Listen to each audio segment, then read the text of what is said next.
Good afternoon, America. I'm Vanessa Broussard reporting to you live from the great state of Texas. We're in Houston today, where President Donald Trump will be speaking to oil and gas workers. So a beautiful day here in Houston, about 67 degrees out. The people are starting to come in. The lines are open. You can see we are at a location. It's an outdoor event, but the weather's perfect. The sun is shining, no rain in the forecast. So it's a great day for the people of Texas to come out and see President Trump give his speech today to the oil and gas workers and talk a little bit about energy independence and how important that is moving forward into the 2024 election.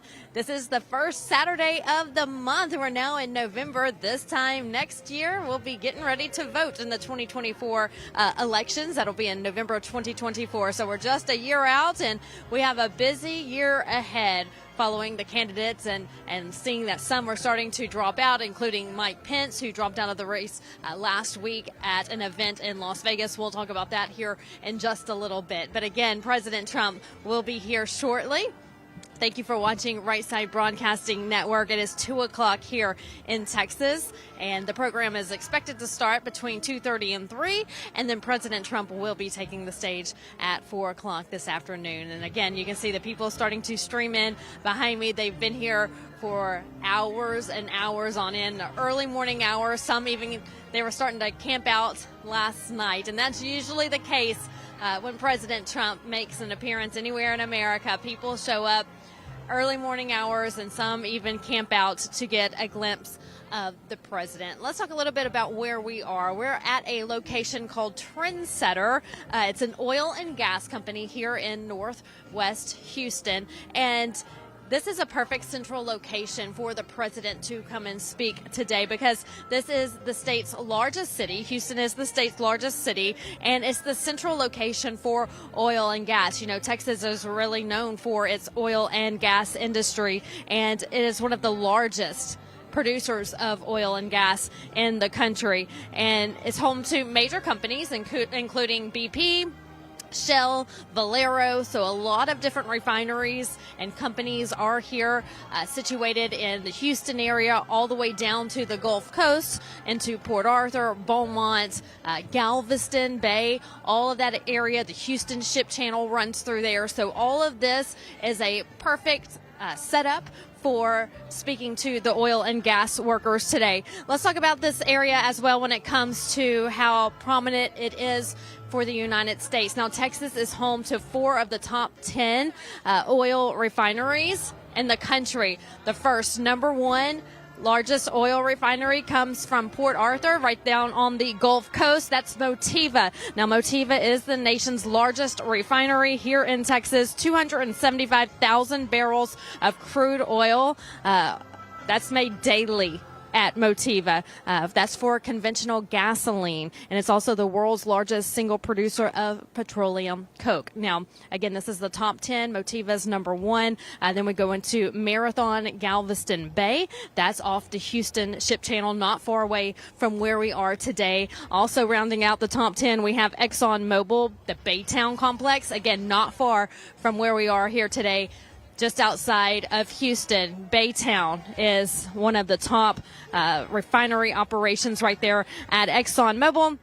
And then we have ExxonMobil Beaumont. So we have the Baytown location and the Beaumont location. The Beaumont location produces 2.8 billion gallons of gas annually. So again, Texas is known for its oil and gas. This is a perfect hub for President Trump to make a stop today to speak to these workers and to their families, and just talk about how important it is for this industry and also energy independence. I'm going to let you take a look at the crowd real quick as we wait for the program to begin here at the top of the hour. We want to thank some of our sponsors as well. Birch Gold.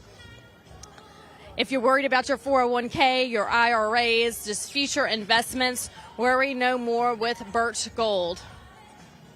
Last month, the G20 announced a plan to impose digital currencies and digital IDs on their respective populations. Central bank digital currencies essentially allow the government to track every purchase you make. definitely something to think about, and it's scary to even think about that the government will track every purchase you make. They could even allow officials to prohibit you from purchasing certain products or easily freeze or seize part or all of your money. So in essence, they enable the government to take more control of your finances. Concerned Americans are diversifying their assets into physical gold with the help of Birch Gold Group. If you want a physical asset held in a tax-sheltered retirement, you could call Birch Gold too. Give them a try.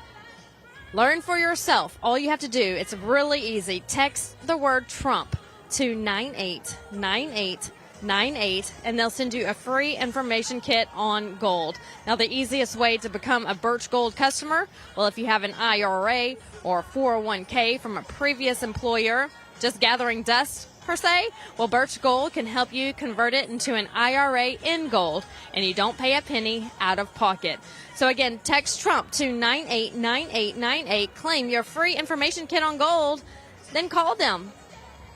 Because if digital currency becomes a reality, it'll be nice to have some gold to fall back on. The Birch Gold Group, definitely helping Americans plan for their future.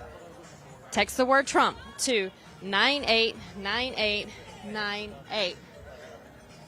So we're looking at the seating area filling up pretty quickly. This middle section that you see right here, that's for VIP guests who are just now making their way in. But the sections on the left and the right of the center are starting to fill in. There's still a long line of people waiting to get through security to get into the venue. They will be standing room only.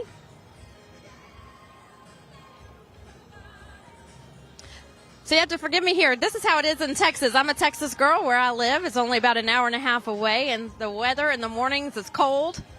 So you put a jacket on, and at noon, 1 o'clock, it gets hot, so you take the jacket off, and you just never know how to dress. And so with the weather fluctuating this time of year, most Texans probably can relate right now that we're all getting sick. And so if you hear me sniffle a little bit in the back or put the mic away for a second to cough, I'm getting over some allergies and some weather-related issues. But it's that time of year where the weather fluctuates here in Texas. But it was in the 30s, 40s, low 40s in parts of this area this morning, and it's already all the way up to 70. So that's what we're dealing with. You never know how to dress here in the fall. So again, thanks for joining us here on Right Side Broadcasting Network. I'm Vanessa Broussard in Houston, Texas, and it's great to be here in the Lone Star State where President Trump landed in Dallas last night. He will be making his way here shortly and should be here any minute to talk to donors in the back and also some of these VIP guests and our local congressmen and women who are here to talk to the president. We'll talk more about the oil and gas industry here in Texas in a little bit since he is speaking to the oil and gas workers. But let's talk about those gas prices right now. When it comes to the economy, gas prices are super high. People can't afford to fill up their tanks, let alone go to the grocery store, do both. I cringe when I have to go to the grocery store and fill up my gas on the same day because just those two alone eat up the bank account. Gas prices right now in Texas for a regular gallon of gas is sitting at $2.96 a gallon. Now, that has come down some, and the Biden administration may say gas prices are going down. Well, yes, because they were so high. They got so high under the Biden administration, so it almost couldn't help but to go down some. So we're sitting at just under $3 a gallon here in Texas, but the national average right now is $3.48 a gallon. So just think about that. If you have to fill up your tank once a week or twice a week to go to work, pick up your kids from school, maybe take them to dance, soccer games, football games, whatever the case may be, plus go to the grocery store, it's just getting hard to be able to afford it all. Groceries, shopping. I talked to some small business owners earlier. They're actually standing right behind me, Trump Tribe of Texas. They are here to represent the small business owners in America. They travel to different Republican events to represent small business owners, and they struggle because when the American consumer struggles and can't spend extra money on anything other than your everyday essentials to live, then the small business owners struggle as well because no one's coming into their shop to buy anything because they just simply can't afford it. So it's a trickle-down effect. It's a domino effect. So when the consumer can't spend money, all these small businesses start struggling. A lot of them are shutting down. We see it all the time, almost daily. Restaurants, small business restaurants, clothing stores, boutiques, all starting to shut down because people cannot afford, they can't afford their rent, they can't afford to pay their employees, they can't afford the electricity, pay for water, all of the bills associated with that to keep their doors open. And so we're seeing that a lot, and this is part of Bidenomics. So it's not adding up. It's a terrible plan, and Americans are truly struggling. So the American people are struggling, and so are the American small business owners. So when it comes to the economy, gas prices soaring, grocery store prices are soaring. Just to go out to eat to a fast food restaurant, I'm seeing that I'm paying double now for just a hamburger, French fries, and a drink. So it's getting very expensive out there and hard to maintain. Now, we are in Texas, which is a border state. The crisis is ongoing. They're at the southern border. Governor Greg Abbott has been a big advocate on protecting the border and trying to keep these illegal immigrants out of his state. He feels that the Biden administration is doing nothing to protect America. The border is wide open, and these illegals are trickling in from all over the world, not just Mexico, not just Venezuela, but China, Russia, we're hearing, all over. So we don't know who these people are, where they're coming from. We know they're headed to not just the border states, but also to the states that are inland. So you're not safe wherever you are. Every state is being hit by these illegal immigrants. 2.8 million illegal immigrants this year alone so far. We're in November. The year has not even ended yet, and already the number's sitting at 2.8 million. Now, the year has not ended yet, and we're already beating out last year, which was at 2.7 million illegal immigrants let into this country. So if you look at the population of Houston or Chicago, for example, that's our third and fourth largest cities in the nation. These illegal immigrants who are being brought in and allowed in can fill up these cities, millions. So just think of your large city, one of the nation's largest city, and that's how many illegal immigrants are being allowed into the U.S., but they're being dispersed everywhere into neighborhoods, small towns, small communities. We don't know where they are, who they are, and so protect yourself, protect your children, protect your grandchildren. Just be aware, because we don't think that they're all bad, but they are all coming in here illegally, and that is bad. So they need to come in the legal way. I think there's always a misunderstanding that Republicans aren't for immigration. We are the legal way. It's the illegal way that we are against. And if you come in legally, we are more than happy to accept you. Everyone should come to this country legally and be a hardworking, law-abiding American citizen if that's the plan that you want. But yes, since Biden has taken office, millions and millions of illegal immigrants continue to storm into this country, and we just don't know who they are, where they're going. And it's the Democrat cities, as you know, in the past couple of months, these Republican states and governors have shipped these immigrants to these Democrat-run cities like New York City. And now the Democrat-run mayors, these Democrat mayors are saying enough's enough. Now we're getting overwhelmed by the population. So they're now seeing what we're seeing here in the border states. So once Governor Abbott, Governor DeSantis start shipping these illegals to Democrat cities, the Democrat cities are now seeing. So that plan is starting to work, where the Democrat mayors and governors are saying, okay, not anymore. We're overrun with illegals. So one thing I really wanted to point out today, too, is that 169 of the people who have come across the border are on the terror watch list. That's scary. The terror watch list. So these people are coming in, and they're criminals for the most part. 169 of them. Okay, we're going to let you look at the crowd.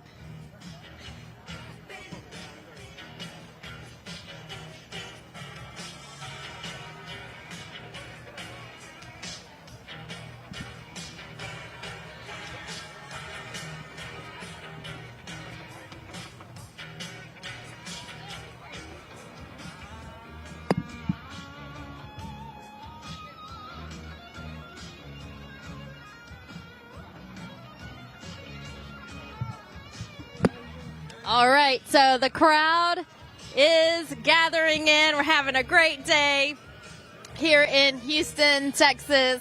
People smiling, listening to music. They're ready for a better America.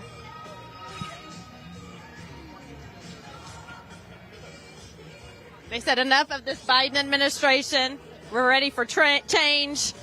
We need a conservative run. D.C., drain the swamp. All right, we talked about the economy. We talked about the border crisis. Let's talk about Israel. President Trump and other GOP hopefuls, presidential hopefuls, converged on Las Vegas, Nevada just last weekend to talk to the Republican Jewish Coalition at the Venetian Hotel on the Vegas Strip. And they were all giving their sincere thoughts and prayers to the people of Israel, the Jewish community, and just talking about the tough time that we're having right now, that they feel their pain, they feel sorrow for them, and that America stands with Israel. Now, those attacks happened on October 7th, and that war at the Strip of Gaza is continuing to escalate by the day. And so watching those numbers continue to rise when it comes to the death toll from the people being misplaced and displaced from their homes, the hospitals that are being hit. I just read this morning that a cancer center has been hit, so people there getting cancer treatment, they're having to struggle now with finding treatment because of a major cancer treatment center there in that area has been hit as well. So the conflict there in the Middle East continues to escalate by the day. And yes, our thoughts and prayers are with Israel. We do stand with Israel. Now, Israel does believe that the top Hamas commander has been killed in an airstrike, but Hamas has denied that claim. Israel says they do believe that they killed the top Hamas leader, the top Hamas commander, but again, Hamas is not saying that that is the case. So we're waiting to see information on some more factual information as the hours progress on if that top commander has in fact been killed. Now, looking at the total number in Israel so far today, over 1,500 people have been killed in those attacks. Over 1,500 people killed, another 800 killed in Gaza. And so we do have American troops on the ground there helping out with the people of Israel. Benjamin Netanyahu, the Prime Minister there, has been in contact with America, and America sending all the help that we can send to be really standing behind the people of Israel as they defend themselves. Now, again, just last week in Las Vegas, the GOP hopefuls for president spoke to this Jewish coalition and promised that when a Republican gets in the White House in 2024, which would be 2025, January 2025, that we will stand behind Israel. President Trump even saying in his speech last week that if you if you take one drop of an American blood, we will go after a gallon of yours. So as you saw in President Trump's first presidency, when it comes to these foreign countries that are threatening to, attack America or our allies, President Trump is standing strong, and they start backing down when he makes a phone call to them. And so he talks about that a lot of times in his speeches and his talks. He may talk about that today here in Houston, that these leaders, he does not mess with them. He does not play with them. He is stern with them, and he lets them know, I will not tolerate this. And as you know, when he was in office, there were no wars. Of course, it was all peace. President Trump. All right, so we have Christmas in about a month and a half, so I have a perfect idea for you. I'm going to let you look at the crowd while I talk about this gift for you. The Trumpinator. How cool is this? A stocking stuffer if you need one. Or just a gift for your coworkers, churchgoers, friends, family. The Trumpinator. Now, this Trumpinator bobblehead is the perfect Christmas gift for any Trump supporters like all of us here today in Texas. These are the perfect gift for friends, family who are thrilled to celebrate and show their love for Donald Trump. as he makes his glorious return to the United States as president. Text Trump to 70301 or click the link below. Shop early now. Save big for Christmas. This collectible bobblehead from Proud Patriots is made with the highest quality material and really is a must-have for any Trump fan who wants to send some energy towards what is shaping up to be the most glorious political comeback in history. Get one for yourself while you can. Such a fun gift for everyone to unwrap this Christmas season. I love it. Don't wait. There's just a limited number of these collectibles, and you don't want to be caught paying way more later on, say, eBay. So whatever you do, don't wait and text Trump to 70301 right now. Show your support for Trump 2024 today, the Trumpinator. Love that. Hey, while you're at it, make sure you follow RSBN on all social media platforms. We're on Rumble. We are on Truth Social, X, formerly known as Twitter, Facebook, YouTube, Instagram. We're there. We're also on, let's see, you can follow me on Instagram, Vanessa Broussard News, and Vanessa Broussard on Truth Social, and I believe X as well. So, yeah, go ahead and give me a follow if you can. Would love to chat with you. Love getting to know all of the Trump supporters across America and the world. People from all over the world write us saying that they're watching and that they really hope from wherever they're watching from that President Trump gets back in office. So thank you for watching, no matter where you're watching from, the United States or anywhere in the world. We appreciate everyone supporting RSBN. And speaking of supporting RSBN, you can donate to keep us on air and traveling as we head into 2024. You can go to our website, rsbnetwork.com. That's rsbnetwork.com. There's a place for you to donate.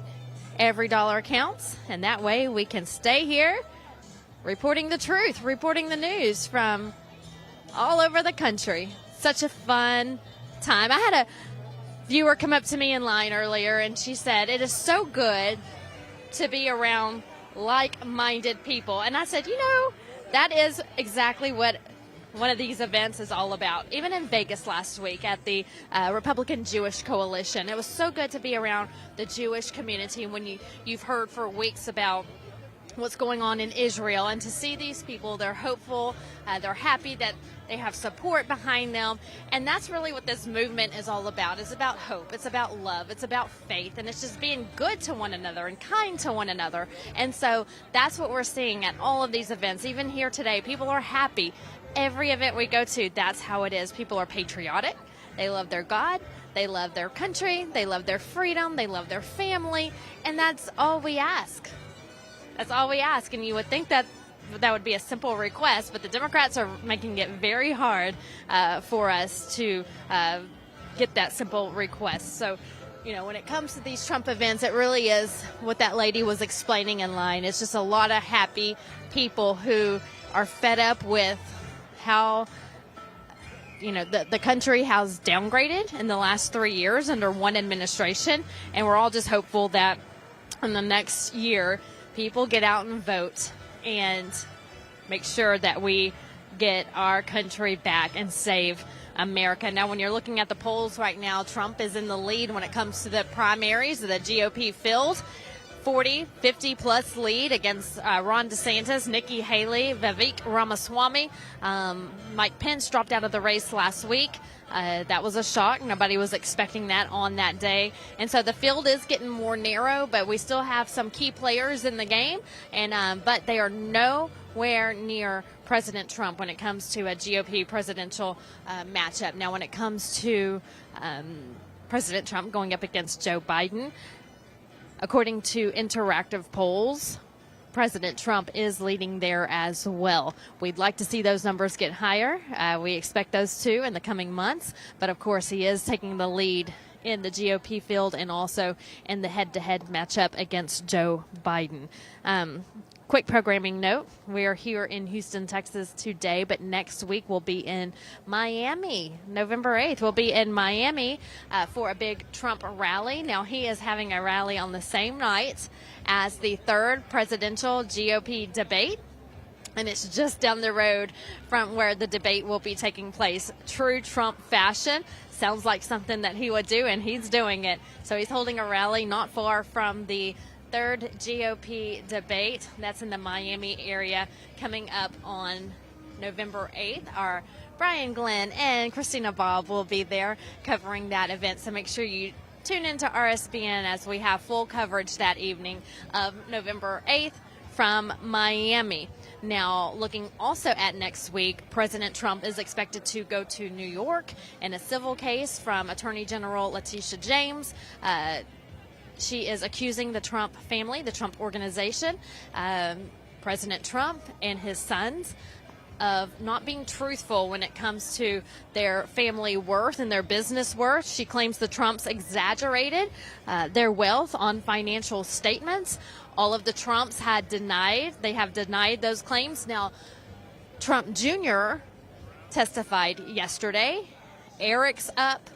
And then we have President Trump, and Ivanka Trump has actually been called in to testify as well next week. So all of the Trump kids, for the most part, there's two that are not on that list, but Ivanka Trump, Eric Trump, Donald Trump Jr., all testifying in this case, and President Trump again saying there has been no wrongdoing. This is a case of, again, election interference. This case should be dismissed. So that's going on right now in New York City. And also President Trump will be there next week for that case. And then, again, that rally, November 8th in Miami. Go ahead and give us a follow on Rumble if you're there right now. Click on local so you can get some behind-the-scenes information and footage there from RSBN, an exclusive look. So click on locals. And then when you go to rsbnetwork.com, make sure you have that tab on your computer, rsbnetwork.com, and click on our newsletter. You have to sign up for the newsletter. It's awesome. You can get all the latest information when it comes to politics and all the political news that you need to get you started for your day and your week from the RSBN newsletter. You can sign up on rsbnetwork.com. We're really encouraging everybody to sign up for that as we head into 2024. It's hard to believe we're already saying that we are in November, but we are, and we are just putting along, getting ready for the holidays, and hopefully have a wonderful 2024. Now we have the Iowa caucuses in January, and then in March is Super Tuesday. Texas is part of Super Tuesday, so President Trump is here today making his name known, reminding everybody, hey, look, I'm the best candidate for the job. Okay, stepping to the side. Love giving you an update. We show the crowds here on RSBN.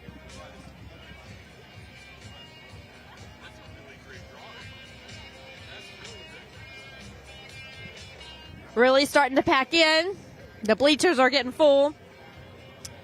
We want to remind you about Birch Gold.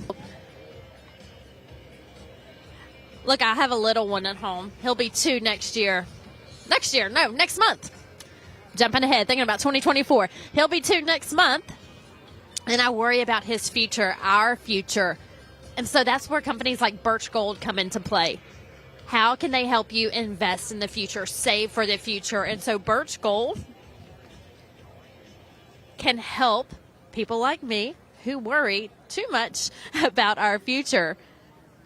Concerned Americans are diversifying their assets into physical gold with the help of Birch Gold Group. So if you want a physical asset held in a tax-sheltered retirement account, you should call Birch Gold also.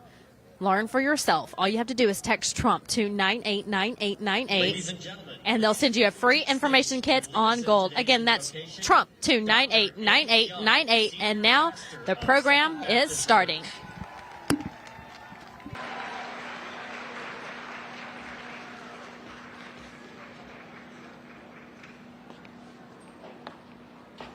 Let us bow our heads and pray together. Could we do that? Our Heavenly Father, we pray the words of the Lord's Prayer with a new passion. For one line in particular, deliver us from evil. At this hour, these words have more significance than ever before as we see the staggering reality of evil. Darkness has stepped out of the shadows and walked into light. Not only do we see evil, we see it celebrated and applauded in America and around the world by thousands and thousands of people. Oh, Lord, help us. Deliver us, save us. Give us your eyes so that we can see clearly the truth. We're here today, Father, asking the question the psalmist asked. What will the righteous do when the foundations are being destroyed? The foundations of the United States were framed by godly men holding a pen in one hand and the Bible in the other. The Declaration of Independence, the Constitution, the amendments, based on Judeo-Christian principles. Tragically, we confess that our foundations are being systematically destroyed. May we wake up to the fact that we're no longer a nation under God. We're becoming more and more a nation under the state. Father, call us back to the moorings and forgive us of our sins of both omission and commission. Lord, teach us how to go to the cross where evil has been defeated at all times and at all places. In the process, use us to be light bearers of your love so America can be restored and reborn. Lord, we have sung God Bless America over and over again, and you have indeed blessed us. But we confess that we've forgotten that your blessings carry with them responsibility to present you by loving those who are the least, the last, the lost, the confused, the hopeless, the depressed. Oh Lord, may we, by the light of your grace, may we all fall upon our knees. And Lord, we pray that light will shine in our schools, in our corporate world, in our family, in our political world. Awaken us, revive us, refresh us, cleanse our hands, purify our hearts so you can use us as a redemptive force. Penetrate the darkness and turn your light of love and grace. Oh Lord, our Lord, we want to be awake and not woke. We pray for a great awakening. You have sounded forth the trumpet that shall never call retreat. You're sifting out the hearts of men before your judgment seat. Oh, be swift our souls to answer him. Be jubilant our feet. Our God is marching on. Glory, glory, hallelujah. And Lord, we pray today, if my people who are called by my name will humble themselves and pray and seek my face and turn from their evil ways, then I will hear from heaven, forgive their sin, heal their land. Lord, today we humble ourselves and we pray for your divine healing in the name of our Lord and Savior Jesus Christ. Amen and amen.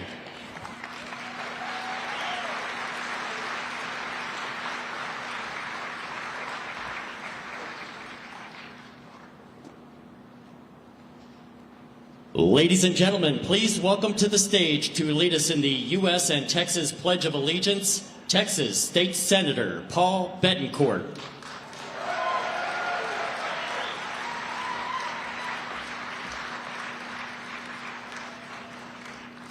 Gentlemen, remove your hats and let's do the pledge. I pledge allegiance in the United States, America, and to the republic for which it stands, one nation, under God, indivisible, with liberty, justice for all. And for those Texans, let's shout it out so they can hear it all the way in Washington, D.C., right? Representative Tote, Representative Swanson, Commissioner Ramsey, let's do it. Honor the Texas flag. I pledge allegiance to thee, Texas, one state, under God, one and indivisible. Let's give it up so they can hear us all the way to Washington, D.C.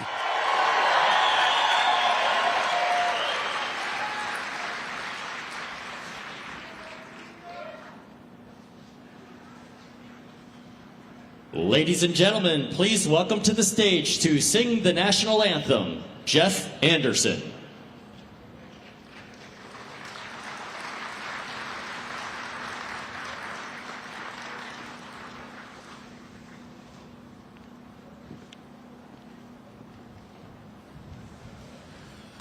Oh, say, can you see by the dawn's early light what so proudly we hailed at the twilight's last gleaming, whose broad stripes and bright stars through the perilous fight o'er the ramparts we watched were so gallantly streaming, and the rocket's red glare, the bombs bursting in air, gave proof through the night that our flag was still there.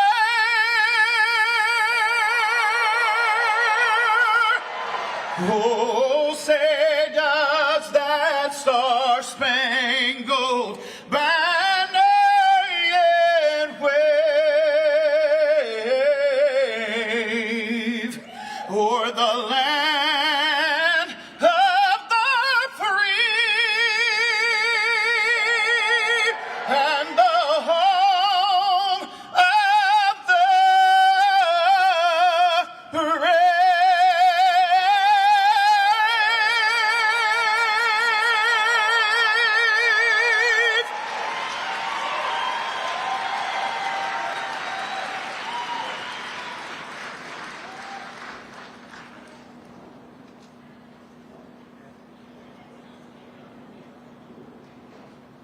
Ladies and gentlemen, please welcome to the stage Texas Agriculture Commissioner Sid Miller.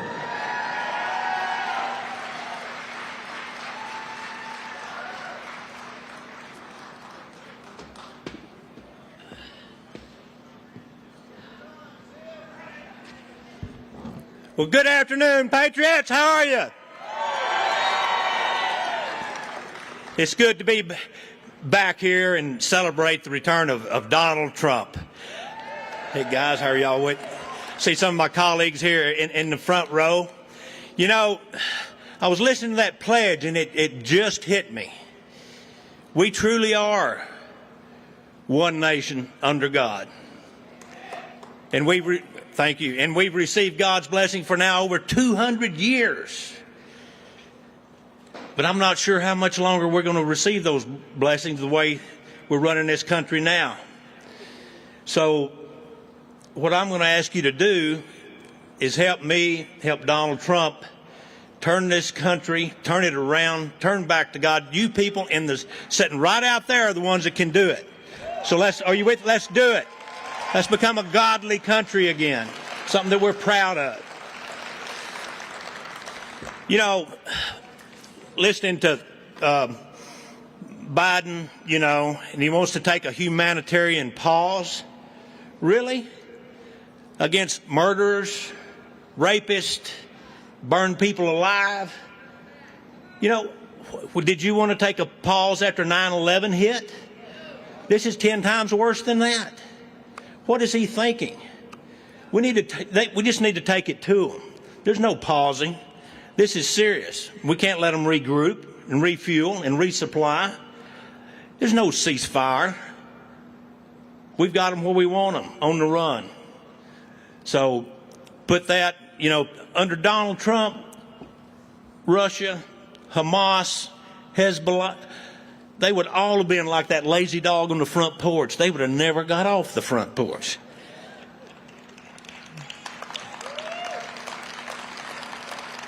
Because they would have known what would have been in store for them. Every time they hit us, Trump administration hit them back 10 times as hard. And we were respected around the world at that time. As your agriculture commissioner, agriculture puts $200 billion into our economy every year. It's huge. We lead the nation in agriculture exports: cattle, cotton, wool, mohair, horses, hay, sheep, goats. The list goes on and on and on. And the best thing that has ever happened to agriculture in my lifetime, by far, probably ever, was Donald Trump.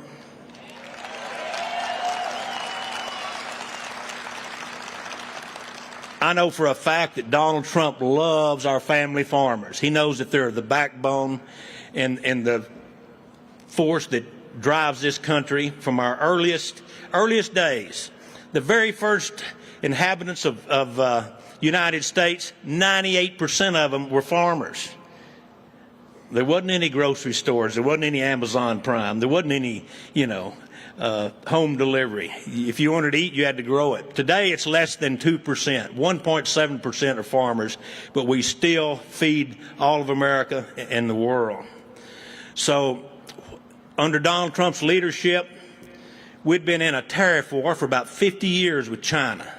The problem was we never fought back until Donald Trump came along, and then he took it to them, and we won that tariff war.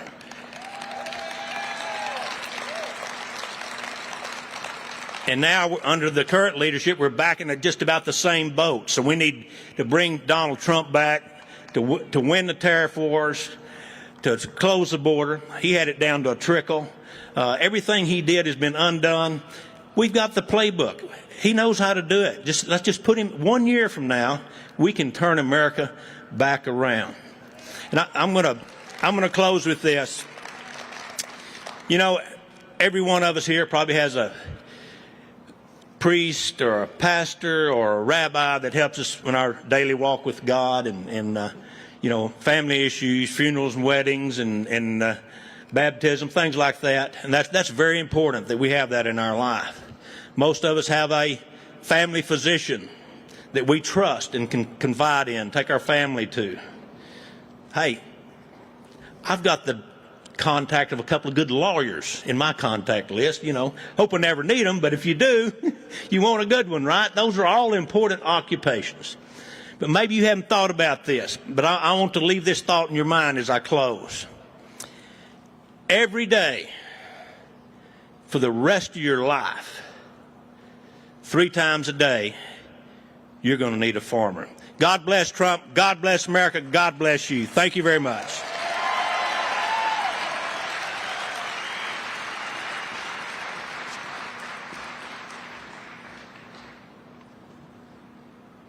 Ladies and gentlemen, please welcome to the stage Texas Land Commissioner Dawn Buckingham.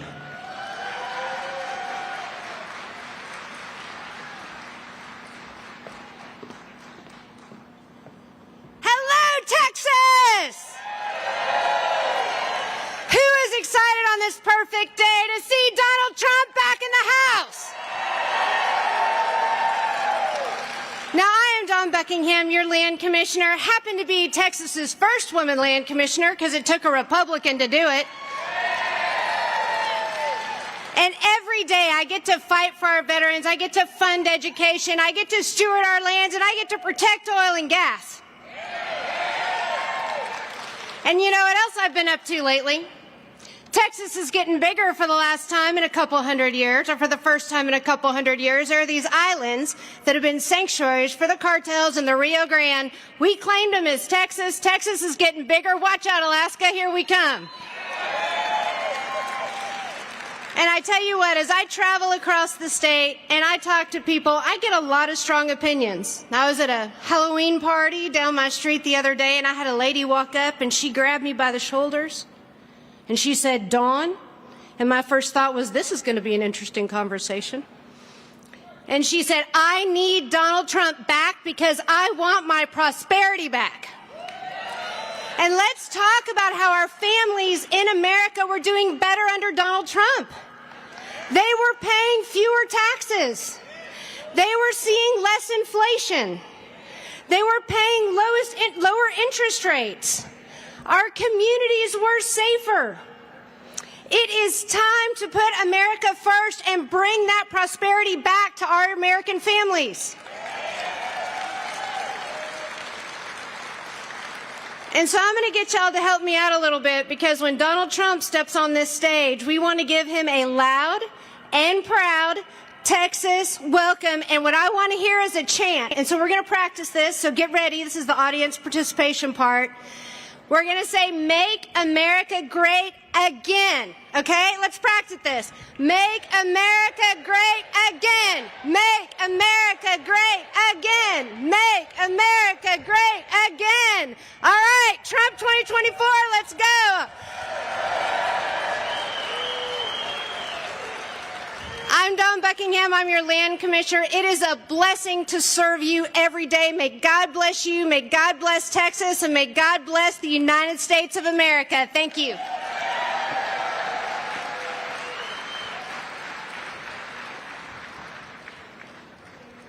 Ladies and gentlemen, please welcome to the stage Congressman Wesley Hunt.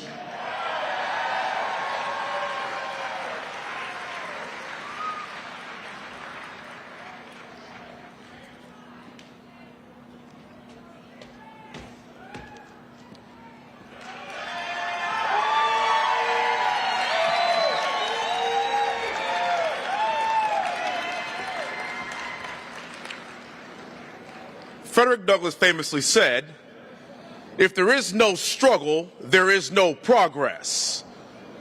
Those who profess freedom yet depreciate agitation are men who want crops without plowing up the ground. They want rain without thunder and lightning. They want the ocean without the awful roar of its many waters. The struggle may be a moral one or a physical one, or it may be both moral and physical, but there must be a struggle. For power concedes nothing without a demand. It never did, and it never will. Ladies and gentlemen, we have struggled for the past few years. But as I look across these brave patriots, I know that we will be the progress.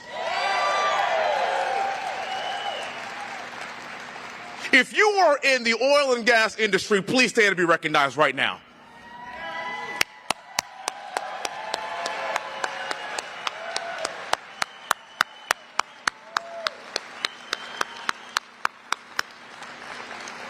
You don't hear this enough, but I want to thank you from the bottom of my heart for what you do for our country.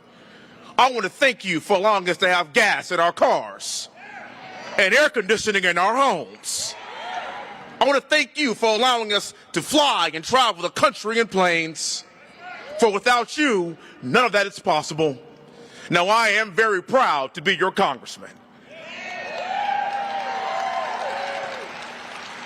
We are in our district right now. And if Houston is the energy capital of the world,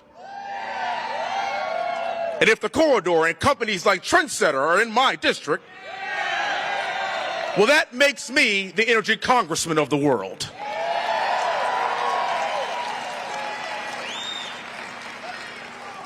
And I stand beside you, and I stand with you.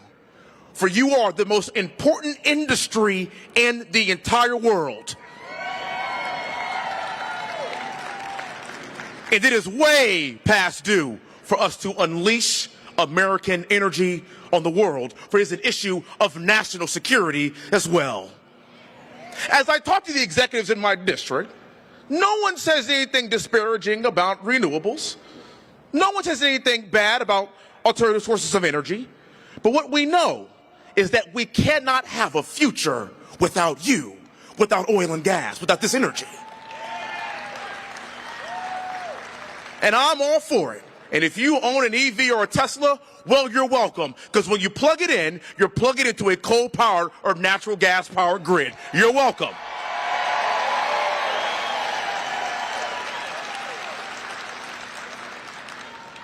But before the president gets here, I want to say a few things about our country and what this country means to me. Because we live in the greatest country in the world, and even on our worst day, this is the best place to be. My dad's a retired colonel in the Army. My sister went to West Point. I went to West Point. My brother went to West Point. We all served this country. There's 60 years worth of military service just in my immediate family. If you are a veteran, please stand to be recognized right now.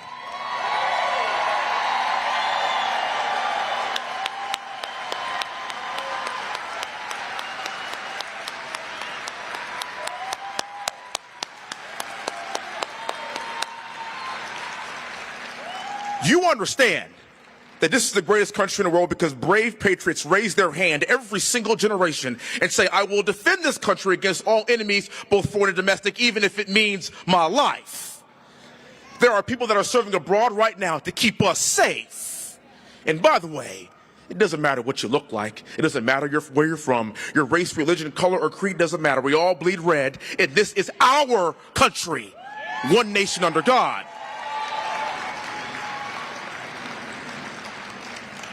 My great-great-grandfather was a slave. He was born on a plantation not that far from Baton Rouge, Louisiana. 3 of his great-great-grandchildren attended West Point. 3 of his great-great-grandchildren served this country with pride and dignity and honor. One of his great-great-grandchildren, me, became a United States congressman in a majority white district that President Trump would have won by 25 points in Houston, Texas.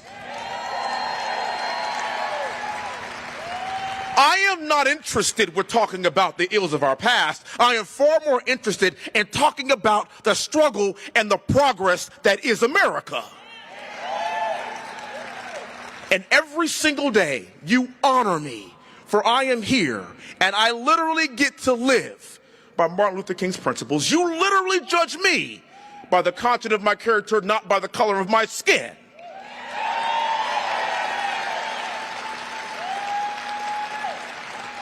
That is the Houston, Texas that I know, and that is Houston, Texas that I love.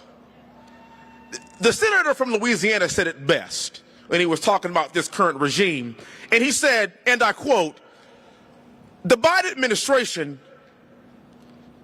sucks."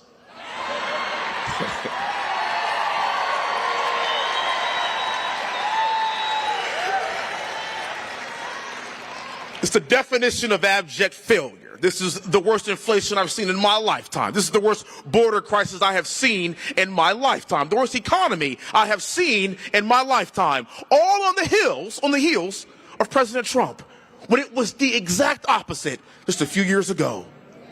I thank God that he has chosen to enter back in the arena to save our country together.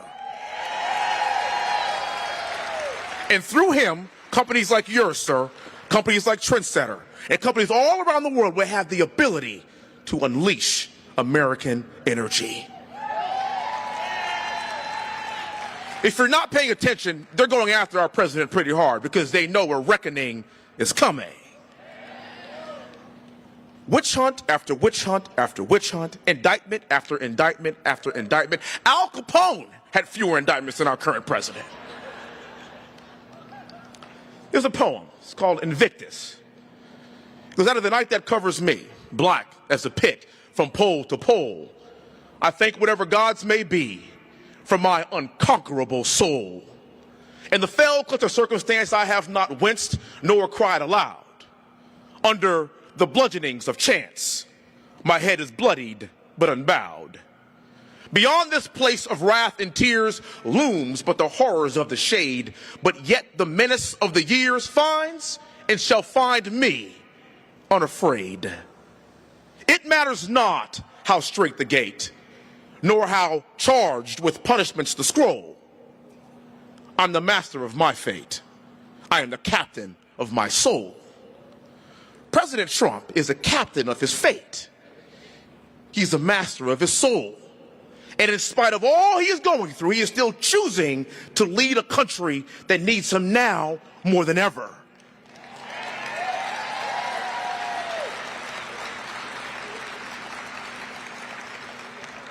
But the witch hunts are over, ladies and gentlemen, because, well, my name is Wesley Hunt, and he is welcome in Congressional District 38. Thank you all so much. God bless you, and God bless the greatest country in the world. Thank you.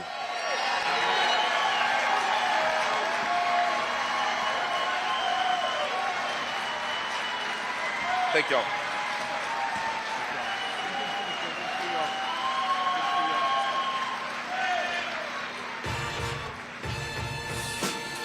Hey! Okay. Is this what you wanted? Okay.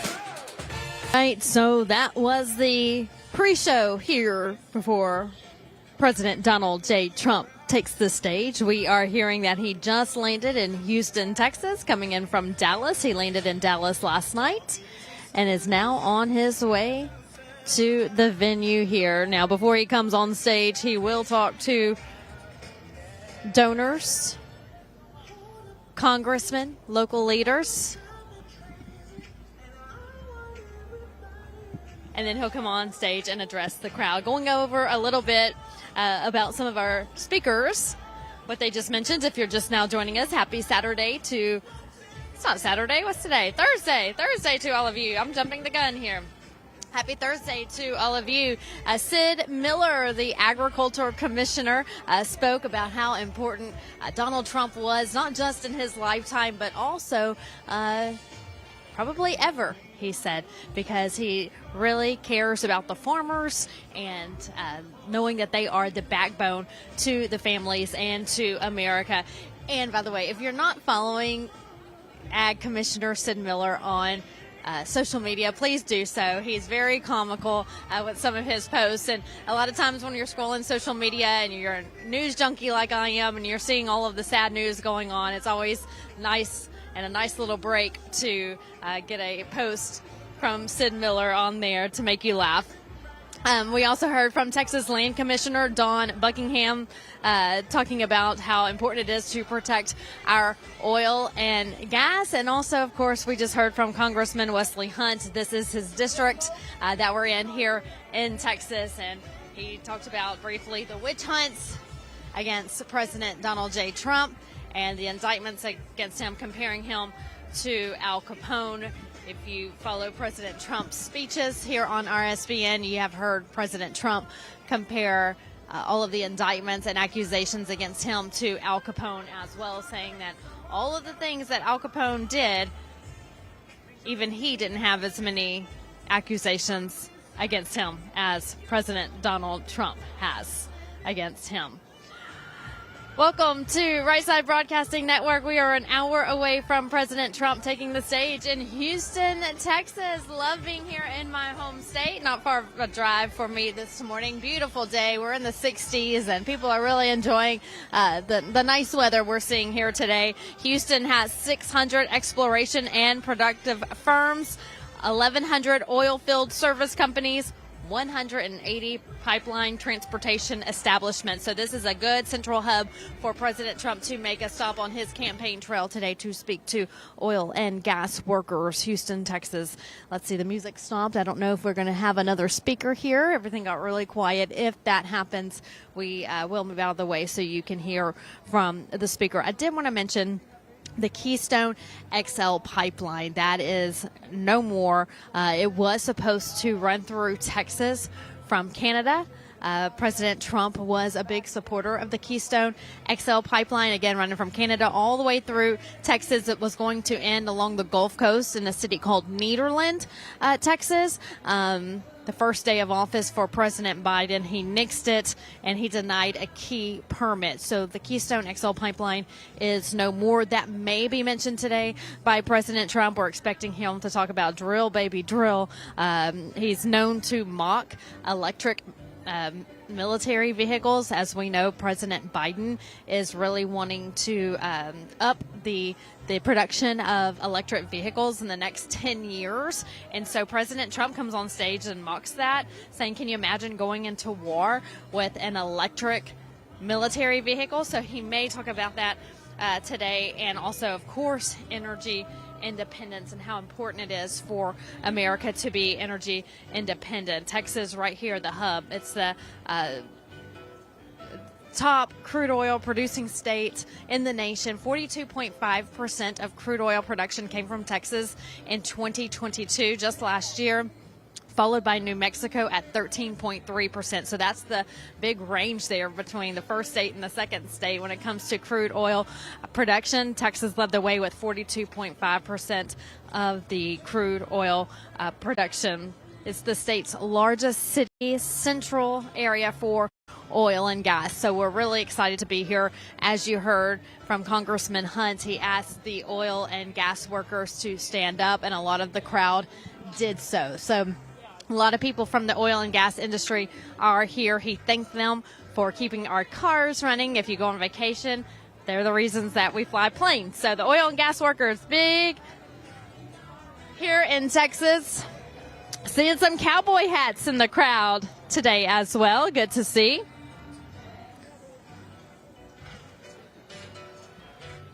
Now, Texas is home to major companies when it comes to oil and gas. We have BP, Shell, Valero, just to name a few. Some of our nation's top oil refineries are right here in Texas. 4 of the top 10 are right here in Texas. You have Motiva in Port Arthur. That's the nation's largest refinery, actually. World's largest single producer of petroleum coke. 275,000 barrels of crude oil are produced there daily for conventional gasoline. Then you have Marathon Galveston Bay. That's off the Houston Ship Channel. If you're ever in that area, Galveston area, you can see the ships in the ocean, or Gulf of Mexico, I should say, just parked waiting to get into the Houston Ship Channel because it is a very, very busy port. Marathon Galveston Bay is right up there with them. ExxonMobil Baytown Complex, nation's 4th largest refining operation. Baytown is right outside of Houston. Then you have the ExxonMobil Beaumont location, also in the top 10, producing 2.8 billion gallons of gas annually. So Texas, known for its oil and gas, a lot of oil and gas workers. You know, during COVID, when businesses shut down, these refineries were still operational. They had to. And so while the world was shut down, the oil and gas companies still had to be up producing oil. Again, we're expecting Trump to talk a lot about energy independence today. We are about 1 hour away from him taking the stage. We want to talk about the radical left that has filed multiple lawsuits to block Donald Trump from state ballots. Have you been following that in the news? They're trying to disqualify him under the 14th Amendment. Well, the problem is President Trump has not been charged with insurrection, let alone he hasn't been convicted.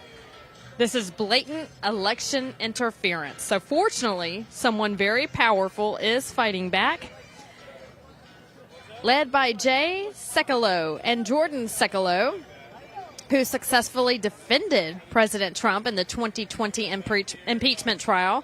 The American Center for Law and Justice has been defending constitutional liberties in courtrooms on Capitol Hill and at the Supreme Court for over 30 years. Right now, the ACLJ is in court representing state Republican committees to defend your right to vote for the candidate of your choice. The ACLJ has taken direct action in 4 of these lawsuits, with more coming. And their intervention has already resulted in 1 case being thrown out. This isn't just about Donald Trump. It's also about safeguarding your constitutional rights and protecting the integrity of our elections now and for elections to come.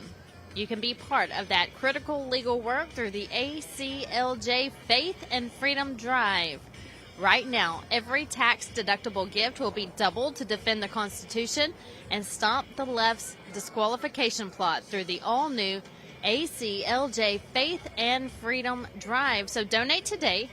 Go to aclj.org/RSBN. So that's aclj.org/RSBN. tvOS.org/RSBN.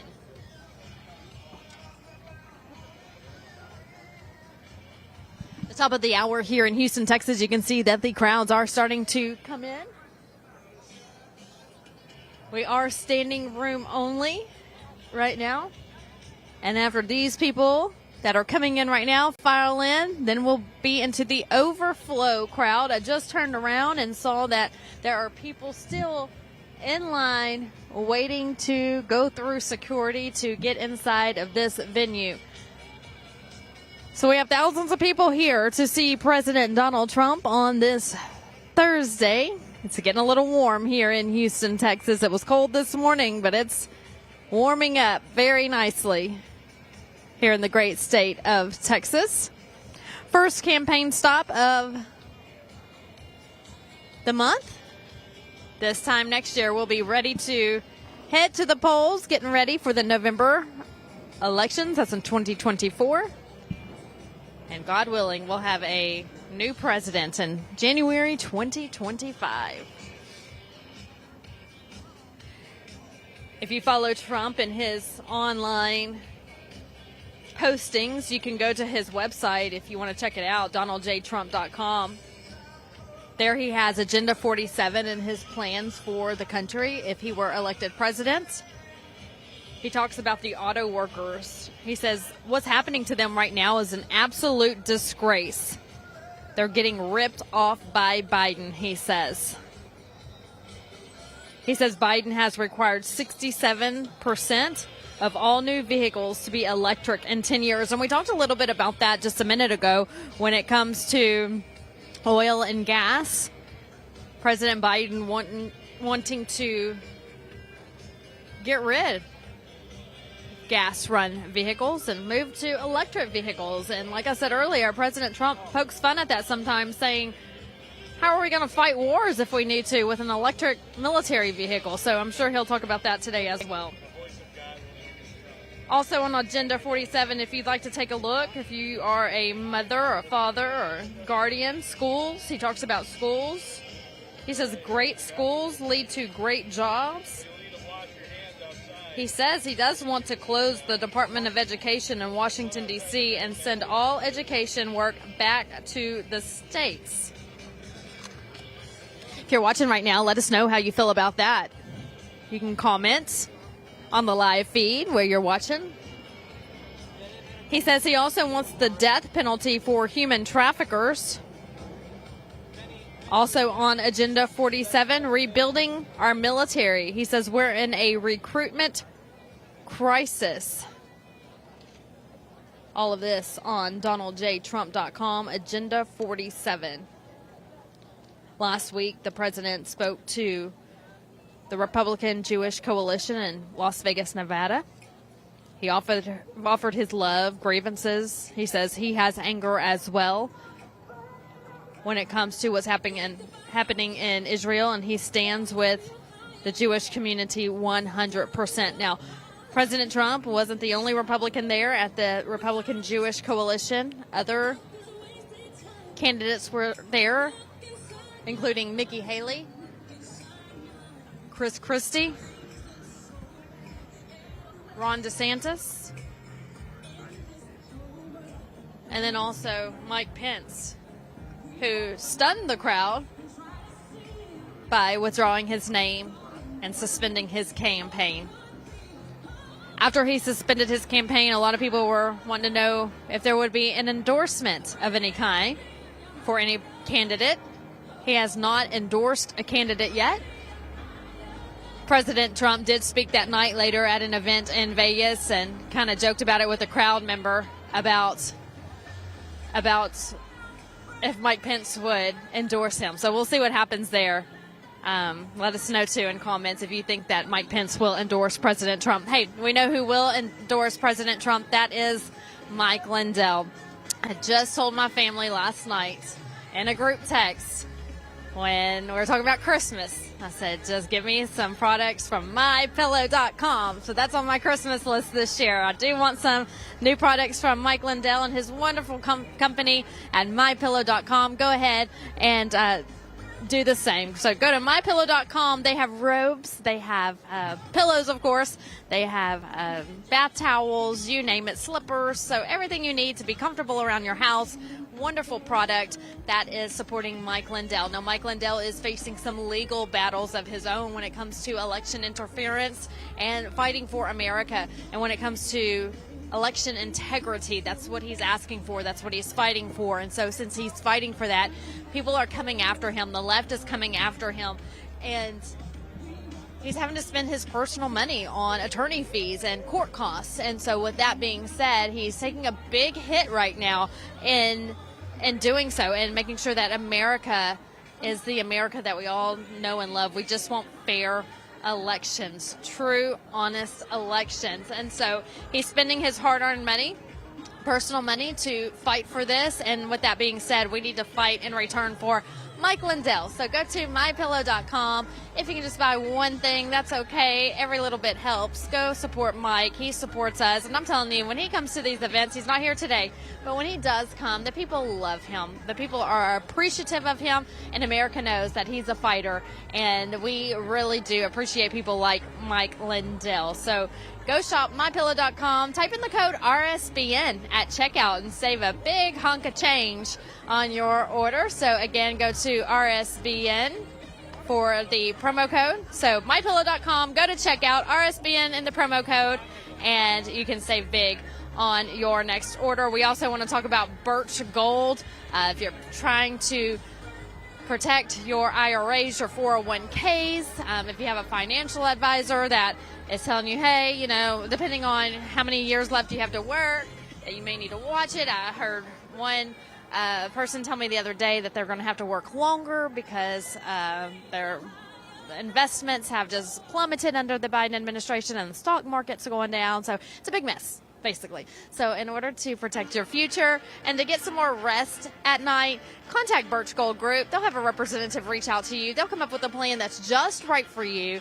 and hopefully put some stress-free ease into knowing that your future is going to be okay when it comes to investments. So contact the Birch Gold Group. All you have to do, it's really easy, is text the word Trump to 989898. Again, that's Trump to 989898. Birch Gold Group doing great things for Americans as we look at the unknown. We don't know what the future holds. We do know that America is doing so poorly in just 3 years under the Biden administration. And so we really hope that we can turn things around in 2024. But just to make sure that we can secure our future, it's companies like the Birch Gold Group who we depend on to save Americans and our hard-earned dollars. So again, text the word Trump to 989898. All right, taking a look at the time. We still have a ways to go before President Trump gets here, but we don't want you going anywhere. It's going to be a great time here in Houston, Texas. They say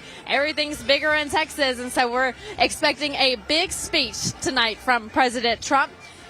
If you haven't done so already, we want to make sure that everyone knows about Right Side Broadcasting Network as we head into 2024. So go ahead and share this post, whether you're on X or Instagram or YouTube or Facebook, wherever you're watching from, Rumble. Make sure you share this post so that way all your followers can share it, and hopefully that trickles down to other followers as well. We want more people around this conservative movement as we head into the election season. So the more the merrier. So make sure you're following RSBN. Sign up for our newsletter as well. RSBnetwork.com.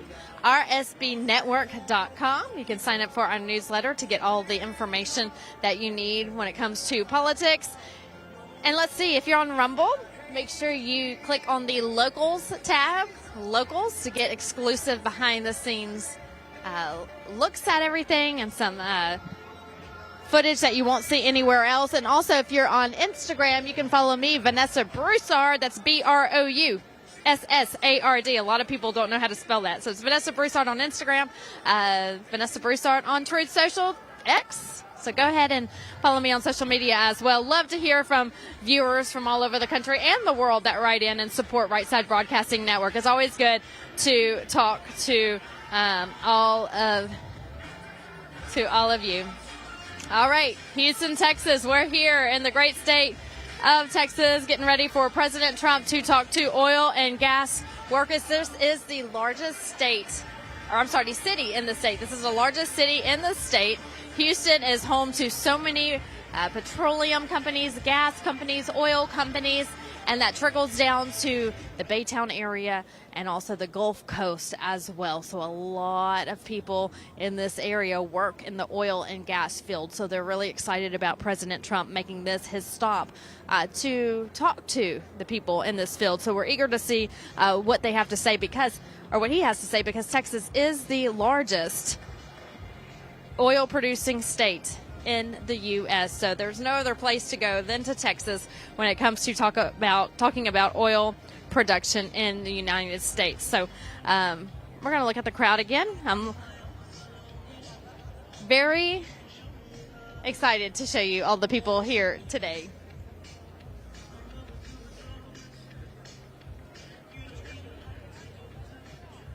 People are still coming in. We're starting to get really packed here in the front.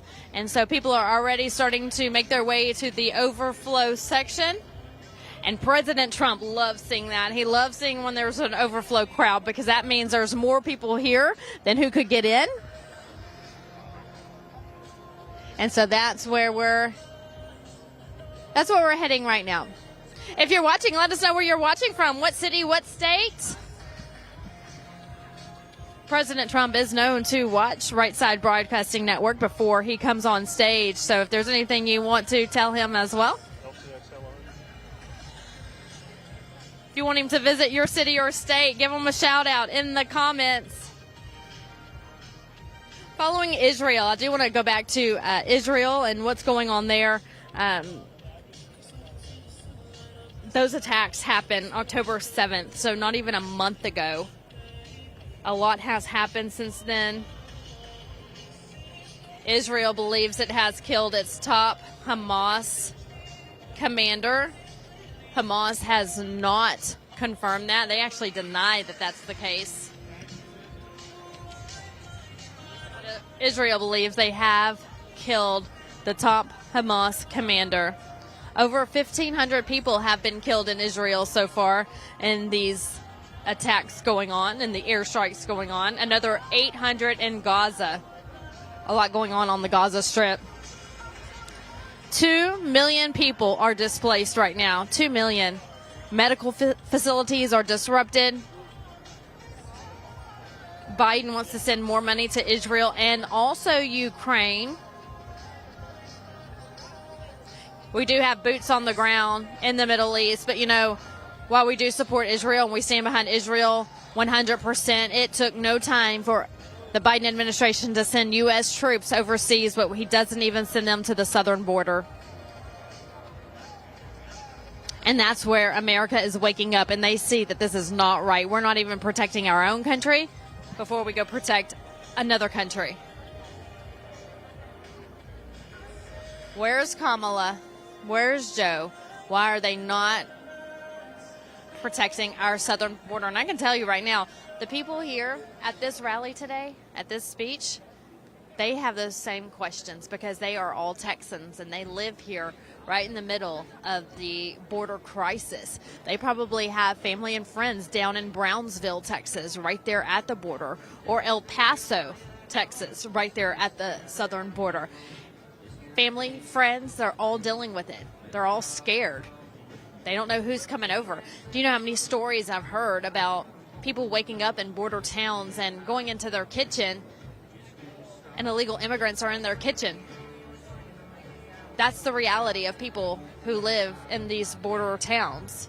They don't know who these people are. They go into their garage or into their barn and there's people camping out there or sleeping there, just looking for a place to stay. And then they have to call the police, and then the police don't do anything with them because they say that they can't, and they release them back into the streets. So it's definitely a problem. The people are worried. The people are concerned, and all the people here have had enough of that as well. We need to shut down the borders. We need to close the borders, and we need to have a vetting system to where we know who is coming in, who we need to send back. President Trump promises that he's sending them back. Because you can say that, it's funny whenever these Republican governors bus these illegal immigrants into the mainland, into the inland states, but at the same time, they're still getting further into America. We need to ship them back to where they came from, give them back, go back across the border. So, you know, you could say that it's a good plan to ship them to these Democrat-run states or cities, but they really should go back to where they came from, because they're still staying in America, no matter if they're in a Republican area or a Democrat area. America needs to not look at sides, Democrat or Republican. We need to look at the country as American and send those who are not American back to their own designated country. We have some people celebrating. The party's getting started here in Houston, Texas. A hot day. It was cold this morning. Talked to some people standing in line for hours. They were here before the sun came up, and they said it was cold, but once that sunrise hit and the sun came out, it started warming up. And good thing President Trump didn't come and have an outdoor rally in June, July, or August, because that's when it really gets hot here in Texas. But we can stand some November Texas heat. It's not too bad out here. So people dancing. Thank you. So we have some viewers here and people holding signs. The crowd's starting to chant. People are getting excited. They know we're down to the wire when it comes to President Trump coming on stage here within the next 30 minutes or so. He should be here on stage to talk to the oil and gas workers. We're hearing he's behind the stage right now, meeting and greeting constituents, supporters, donors, and shaking hands to everyone who's backing him in this run for president. You know, President Trump's been vocal about New York City and New York's Attorney General, Letitia James, going after his children in this latest case, this civil case involving the Trump organization. The Attorney General, Letitia James, saying that the Trumps weren't truthful when it came to their finances and how much the company's worth. She said the Trumps exaggerated their wealth on their financial statements. The Trumps are denying any wrongdoing. Now, Don Jr. testified yesterday. I believe Eric is today, Eric Trump. President Trump is next week, and Ivanka Trump is next week as well. So President Trump will be in court next week. He will also be holding a rally next Thursday on November 8th, the same night as the third GOP presidential debate. And he's actually holding the rally just down the road from the debate at a big stadium. A lot of Florida groups are preparing for President Trump's arrival. I've been receiving a lot of emails from groups in Florida who are preparing for that big rally on Thursday night. So make sure you're with RSBN on Thursday for that rally. It's going to be interesting to hear from him.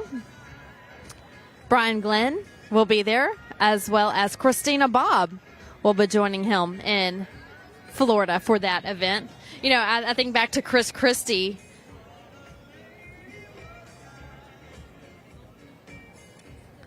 Chris Christie at the latest debate said that if Trump didn't come to the second debate, he was going to follow him around on the campaign trail and ask him, why did he not come to the debate? Why is he not wanting to come to the debate? Well, I've been to several events, and I'm sure that the other reporters can attest to this, but we haven't seen Chris Christie anywhere. So Chris Christie isn't living up to his word that he was going to come to a Trump event if he didn't make the second debate.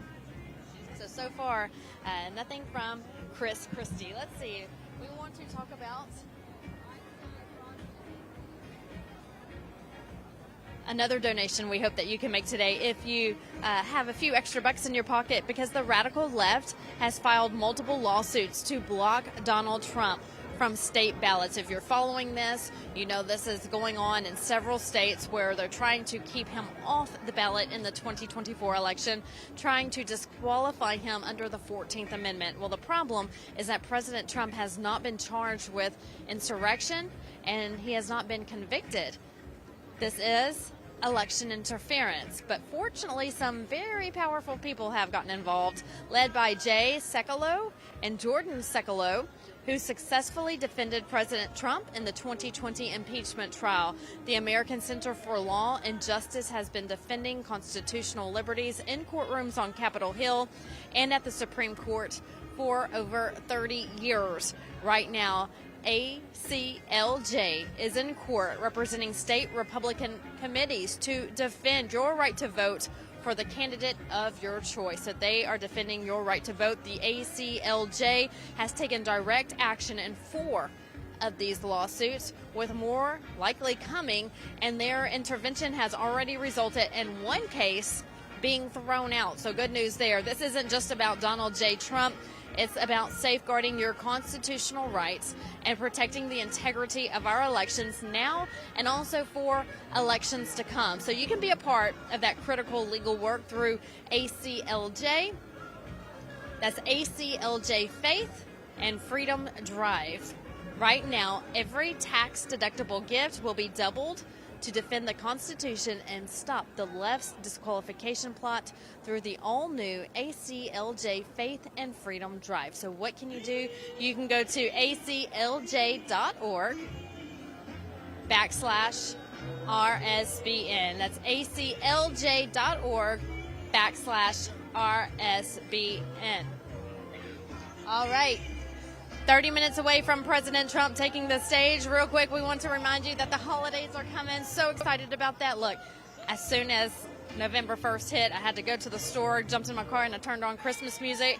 You might be shaking your head at me. You may be saying, hey, me too. But all I know is that the holidays are coming. Christmas morning's going to be great. And you know what needs to be under your tree? The Trumpinator. This Trumpinator bobblehead is perfect. It's a perfect Christmas gift for any Trump fan in your family or one of your coworkers, your friends, whoever. We are thrilled to celebrate them.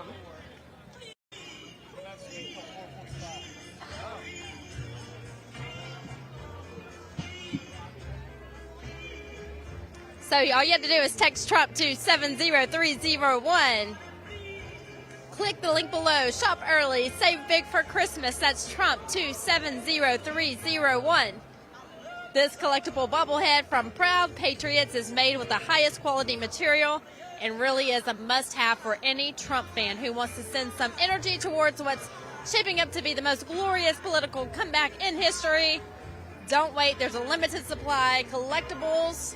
So whatever you do, again, don't wait. Text Trump right now to 70301.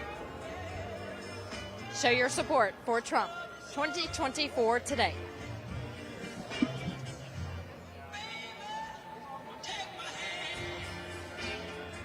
It is packed in here right now. We are getting a good crowd here at this event as we wait for Donald Trump to take the stage.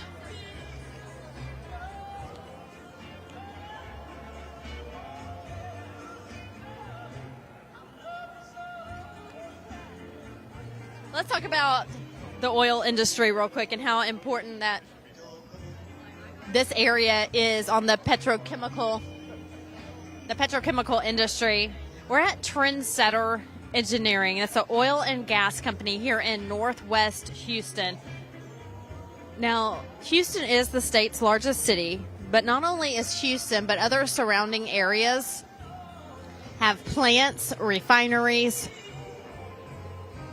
That's what keeps so many people that I know, family, friends, that's what keeps food on their table, because so many people in this area work in the oil industry. So this is a great place to have an event to speak to the oil and gas workers right here in the heart of Texas. Now, Texas has 4 of the nation's largest oil refineries. I want to break those down for you as you look at the crowd. Texas has 4 of the nation's largest oil refineries. Motiva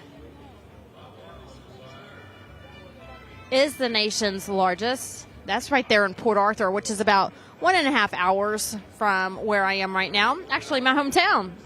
Hello to everyone in Port Arthur. If you're watching, that's the nation's largest refinery, 275,000 barrels of crude oil daily for conventional gasoline. It's the world's largest single product of petroleum coke. There's also Marathon Galveston Bay. That's off the Houston Ship Channel. Houston Ship Channel is a busy ship channel when it comes to, traffic coming in and out.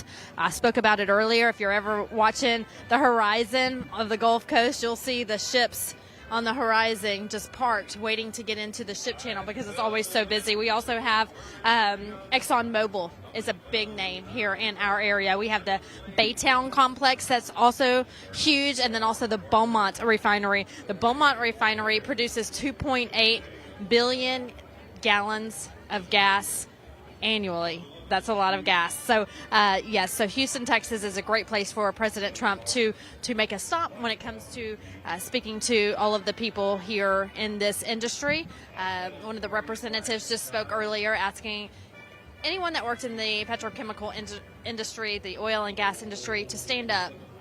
And so many of this crowd did. So, they're excited to see President Trump. When we talk about gas prices, because it all ties in together, they're still high. They're not as high as they have been in the past couple of months. They're usually higher in the peak travel season. So summertime, the holidays, we'll see some fluctuation in prices. So they're coming down just a little bit, still high, but not as high as they weren't as high as this under the Trump administration. So right now here in Texas, the average for a gallon of gas is at $2.96, much lower than the national average of $3.48. So it's $3.48 national is the national average.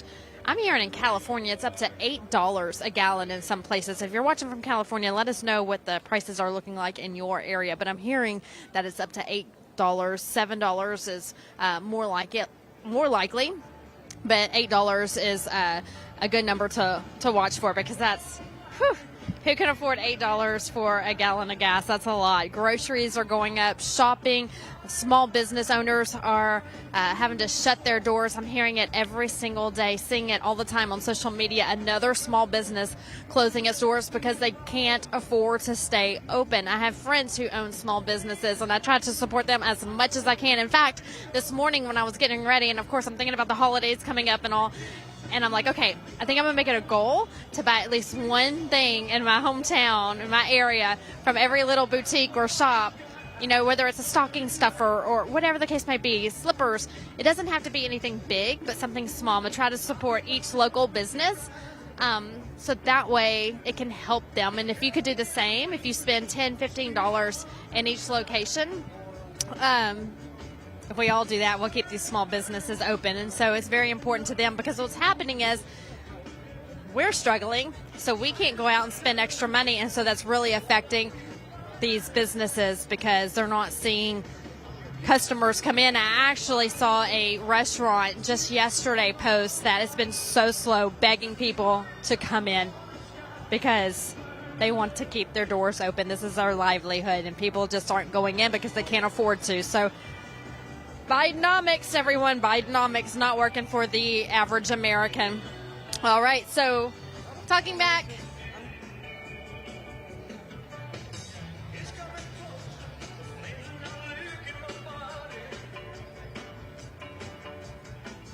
All right, so we are 27 minutes away. I'm hearing that President Trump has landed. I'm hearing that he is here. I'm hearing that he's speaking to people in the back, and he is getting ready to come out. Some of these people that you're looking at right now, if you're looking at toward the front of the line or the front of the stage, those people got here either last night or early this morning while you were probably sleeping, while I was sleeping, definitely, to get here, to get a good seat so they can see President Trump.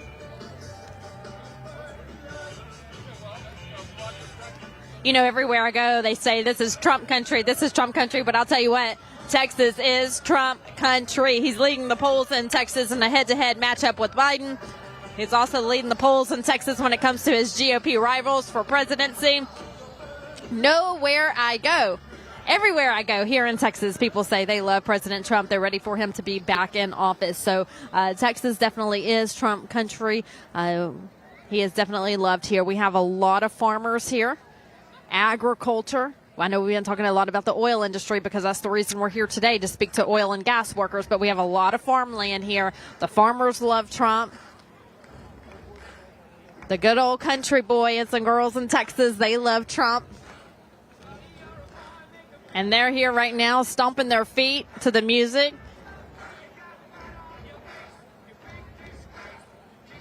Ready to rock and roll with President Trump. Real quick, we want to remind you about Birch Gold Group. Birch Gold, save on your IRAs, save on your 401ks. Invest your money to where you believe that you'll be okay in the future. All you have to do is contact the Birch Gold Group. Text the word Trump to 989898. Again, that's Trump to 989898. Some physical gold. So what will happen is a representative from the Birch Gold Group will call you. They'll come up with a plan that's just for you. It doesn't have to be all of your money. You can say, you know what, I just want to put just a little bit of my money into this investment. And they'll help you save so you don't have to worry about the uncertainty of the future. You can have some relief in knowing that your money will be okay with the Birch Gold Group. Again, text the word Trump to 989898. We are in Houston, Texas, live with RSBN. We're going to take a quick commercial break, and we'll be right back ahead of President Donald J. Trump. Hello, friends. Pro-life leader Frank Pavone here, National Director of Priests for Life. It's so good to be with you again on Right Side Broadcasting Network to listen once again to President Donald Trump, leader of the greatest political movement America has ever seen, the MAGA movement. Brothers and sisters, I hope you've seen Police State Film. Go to policestatefilm.net to order your DVD. This is a marvelous production by Dinesh D'Souza and Dan Bongino about how, well, in America, we have a police state already. Our government has been weaponized against us. And one of the people that has been a victim of this, my friend in the pro-life movement, Mr. Mark Houck from Philadelphia, whose home was raided by the FBI one morning as they pointed guns at him, his wife, and his children.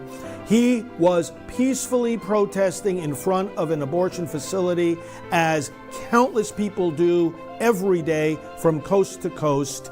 And Mark is one of the stories featured in the Police State film. But I also want to invite you today to honor Mark in person in Washington, D.C. on the day of the annual March for Life. Many of you may already be coming to the March for Life, but I wanted to let you know that at 8:30 in the morning on Friday, January 19th, the day of the march, I will be leading the National Prayer Service. It will be held at Constitution Hall, and together with praying to the Lord, we will honor Mr. Mark Houck for standing firm against a weaponized government. He is pushing back now legally on the Biden administration, the FBI, the DOJ, and he's also running for Congress. Let's encourage this man in person. You'll get a chance to meet him, take some photos, and pray together. Friday, January 19th, 8:30 a.m., Constitution Hall. Go to nationalprayerservice.com for details about this service. nationalprayerservice.com. And we'll also be honoring some other key pro-life heroes, including Bishop Joseph Strickland of the Diocese of Tyler, Texas. Friends, thank you so much. Join me each weeknight on RSBN for Praying for America, each night at 8 p.m. And be assured of my ongoing prayers for you. I'm pro-life leader Frank Pavone, Director of Priests for Life. Connect with me on social media at FR Frank Pavone. God bless you. What's up, guys? My name is Jaden Hurd, and I have a Christian show called Let It Be Heard, where we analyze culture and current events from a biblical perspective. I highly recommend you guys check us out. We now have episodes every Monday, Wednesday, and Friday. And basically, what happens is we react to videos, we have talking points, we have on guests, and it's very exciting. Come check us out on Rumble on the RSBN channel. God bless you guys.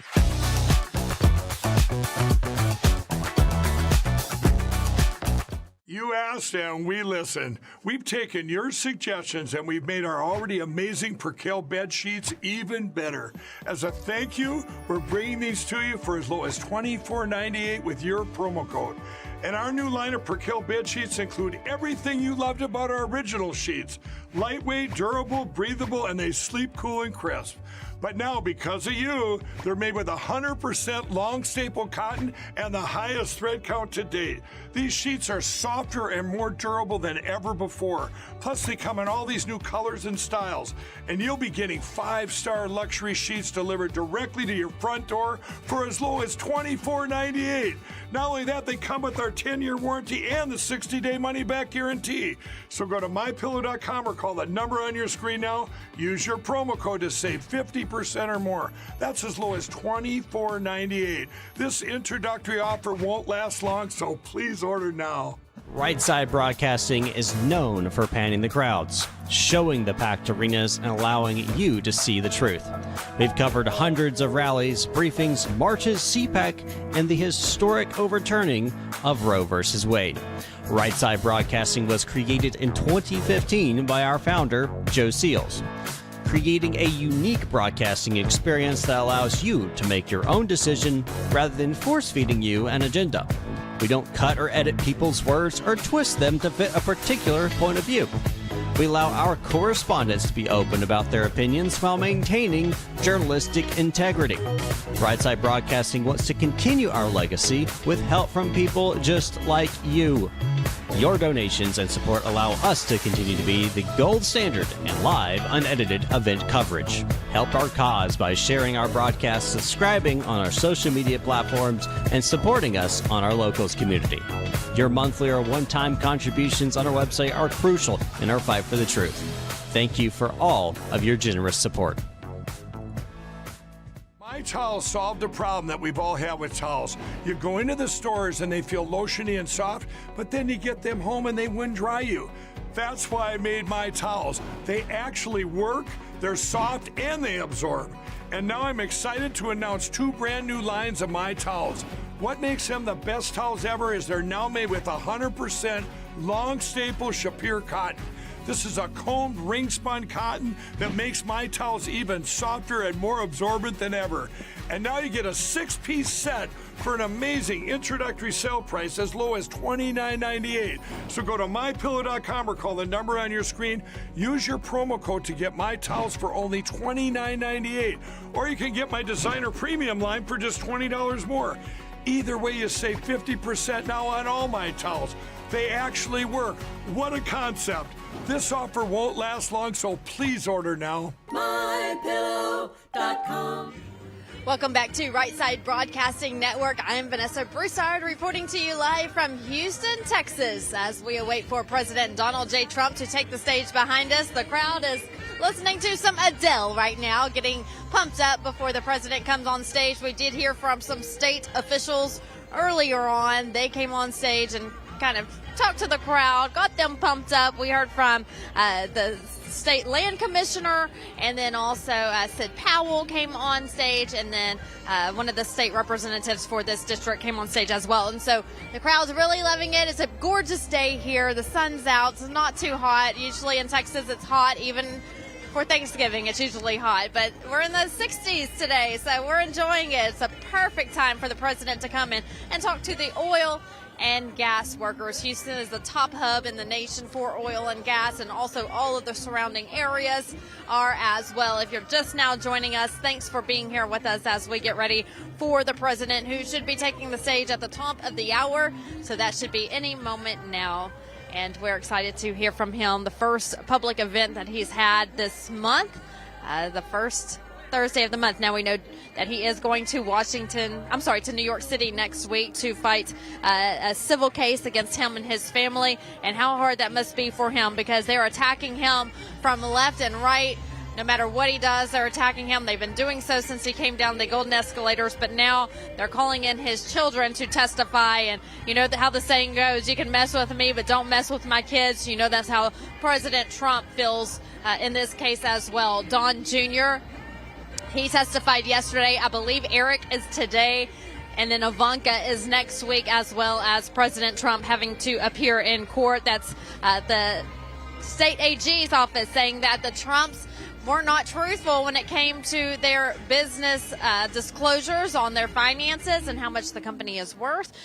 The Trump family and organization says there is no wrongdoing, and President Trump has said it over and over again that this case should be dismissed. He says that about all of these cases that he says are bogus allegations against him, and they've just trying to keep him off the ballot. They're trying to keep him from winning the 2024 election. Let's see, we have that case I just spoke about in New York. You have the Stormy Daniels case going on in New York, which he claims his innocence. You have the boxes hoax that he calls. That's where they raided Mar-a-Lago.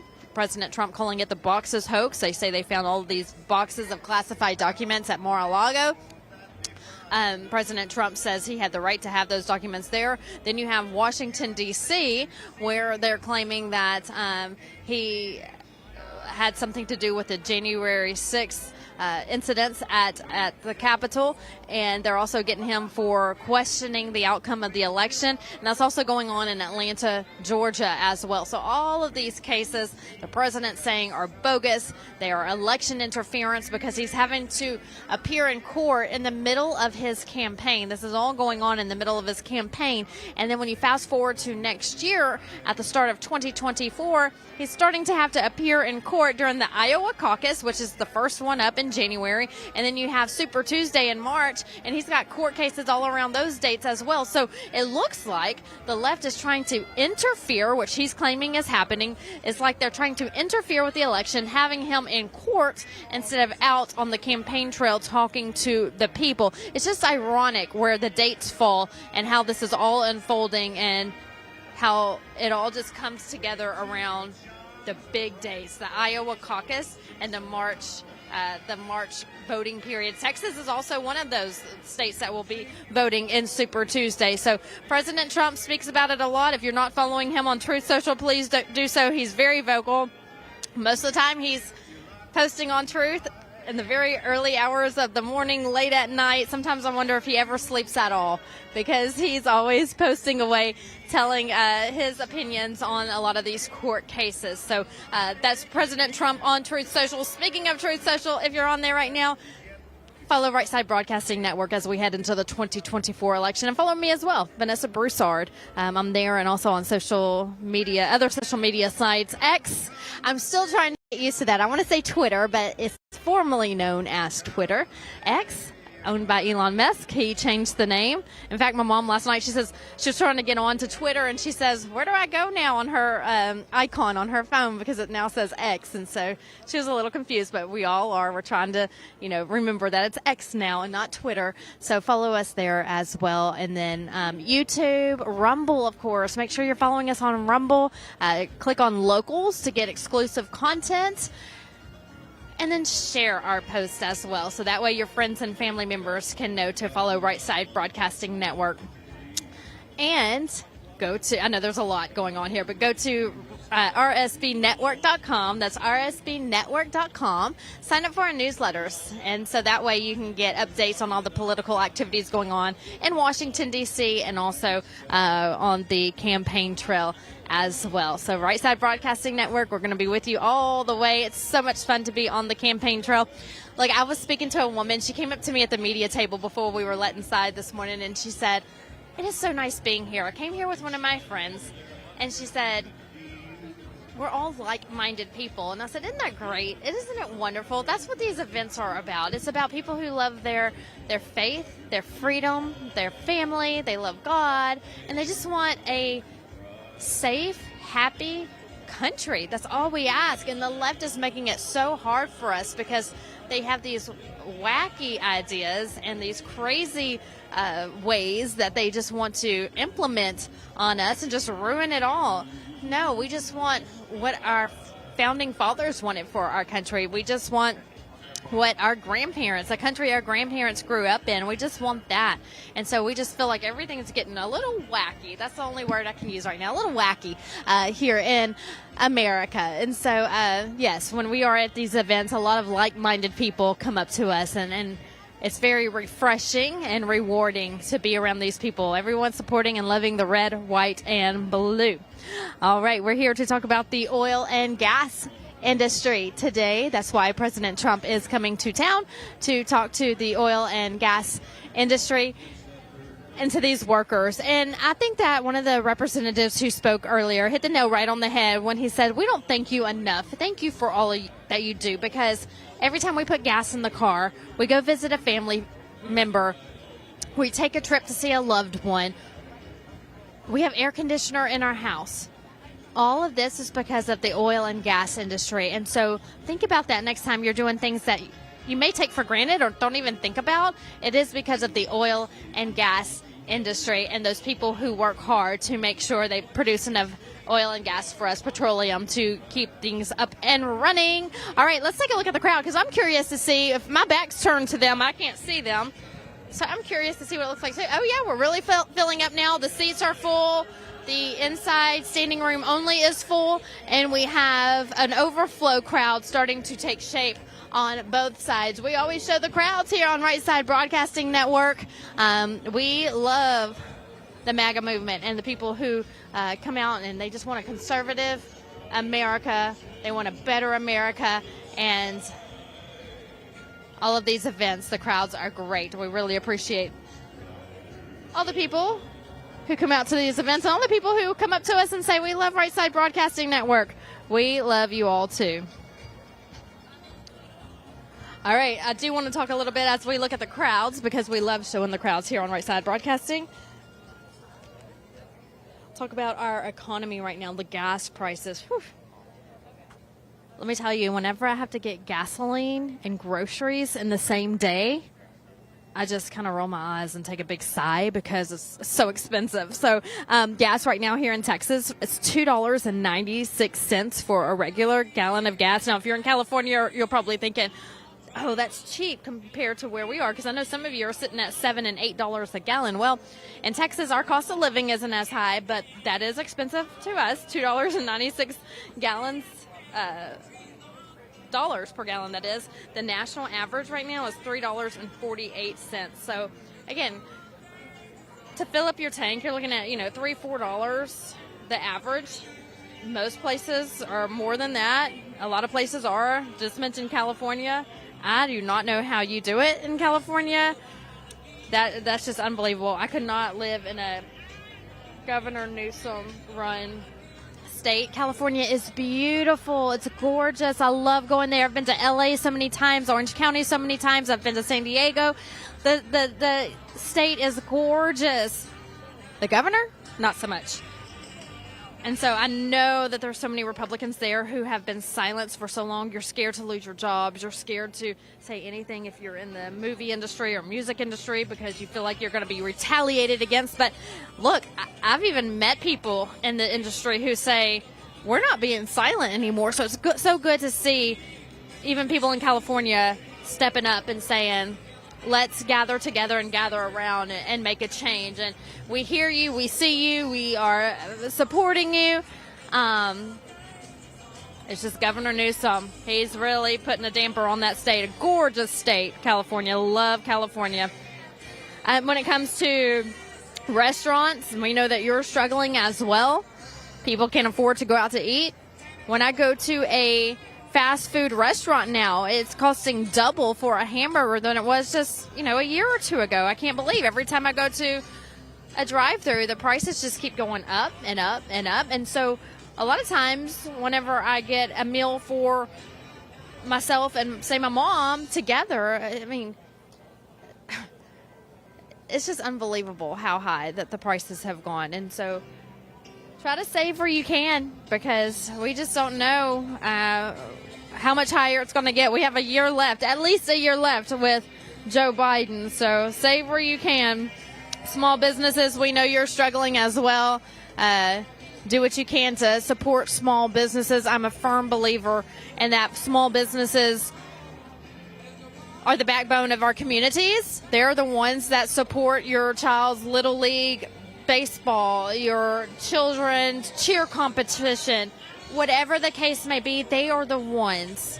And so support them, because look, I owned a small business and almost daily people would come in wanting donations, and I was just trying to keep my doors open. And as much as I wanted to support everything in the community. I just couldn't. But if the community supported the small business enough to where they could do that, it's almost like you scratch my back, I scratch yours. That's how it needs to be with small businesses. So whenever the holidays roll around, and if you have family coming in, friends coming in for the holidays, stop at a small business restaurant and have something to eat, or take, your family to the little strip that has boutiques on it, and even if you buy a candle or a stocking stuffer, every little bit helps. It doesn't have to be a lot. Every little bit helps, because I think there's a meme going around that every time the cashier says cha-ching, a small business owner smiles. So let them smile, even if you're just buying something small this holiday season. Keep small businesses in business. Hey, we are in Texas, which is right here at the border, and scary times. Governor Greg Abbott is doing what he can to keep the border secure. If you follow him on X, you'll see that he posts almost daily to use his own National Guard, State Guard, to bring his own people in and protect his border. And so since the federal government isn't worried about it, I was actually looking at the news last night and hearing the White House press secretary, Biden, Kamala Harris. It was like excerpts from different interviews where they said, our border's secure, our border's closed. No, it's not. So Greg Abbott, the governor here in Texas, is doing what he can to make sure that he takes matters into his own hands to secure our border. Follow him on X, follow him on social media, because you'll see for yourself what these brave men and women are doing, and the lengths they're going to protect the state and our country as well. And I'm hoping that other states are doing the same. I do want to give a shout out to Arkansas Governor Sarah Huckabee. I really like how she put a nix on Chinese business owners buying farmland in Arkansas. The first governor in the nation to do so. I would encourage other governors to do the same. These businessmen and women from China are buying up American farmland. And not only are they buying up our land, they're buying up land around military facilities. How scary is that? If that doesn't give you a sign. So Governor Huckabee has taken matters into her own hands in Arkansas, signed a bill where the Chinese government cannot purchase land in Arkansas.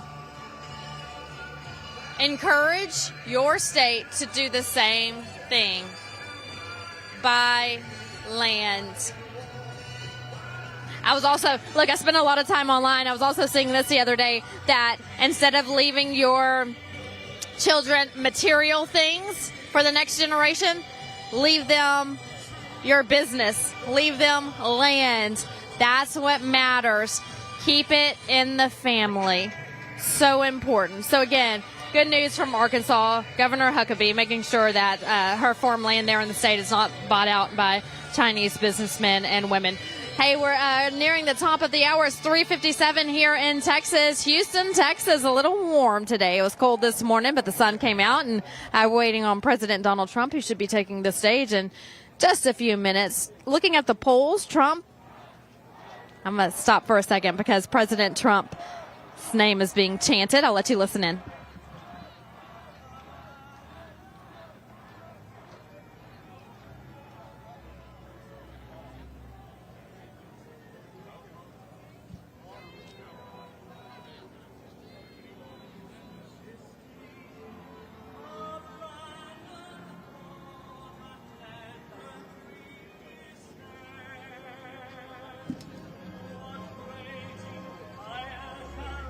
All right, so if you can, please donate to RSBN to keep us out at these events. We love being here. We love meeting the people. We love covering the truth. It is such an honor and a blessing to be able to travel the country and meet all of you. I love my job. I tell people that all the time. I love it. I love it. I love it. And it's people like you that's going to save America. And so You've got to get out and support the conservative movement. We appreciate everything that everybody does supporting us. So if you can donate and get the truth out there like we do at these events, please donate what you can. Go to rsbnetwork.com and make a small donation. If that's all you have, great. If you want to make a big donation, we'll take that too. So thank you for all of those who have donated so far in the past, and thank you to those who donate today. We really appreciate everything you do for us here at Right Side Broadcasting Network. Also, don't forget about Birch Gold Group. Birch Gold is preparing you for the future. Birch Gold Group is great when it comes to the industry and knowing how to take your finances, maybe what you have put to the side, and coming up with a plan for you to really save when it comes to your IRAs or your 401ks. All you have to do is text the word Trump to 989898. Again, that's Trump to 989898. A representative will call you, and they'll come up with a plan for you, so you don't have to worry about your future anymore. They will help you out. That's what they're there for. It's to make sure that you are set, you are good to go. You don't have to do this alone. You'll have a shoulder to lean on, a friend by your side. Someone with the Birch Gold Group will direct you in the right ways to make the right investments. So, again, contact the Birch Gold Group. Text the word Trump to 989898. All right, we are just minutes away. People are on their feet, expecting President Trump to come out any minute now. In the meantime, we are going to toss it to this video real quick, and we'll be right back from Houston, Texas.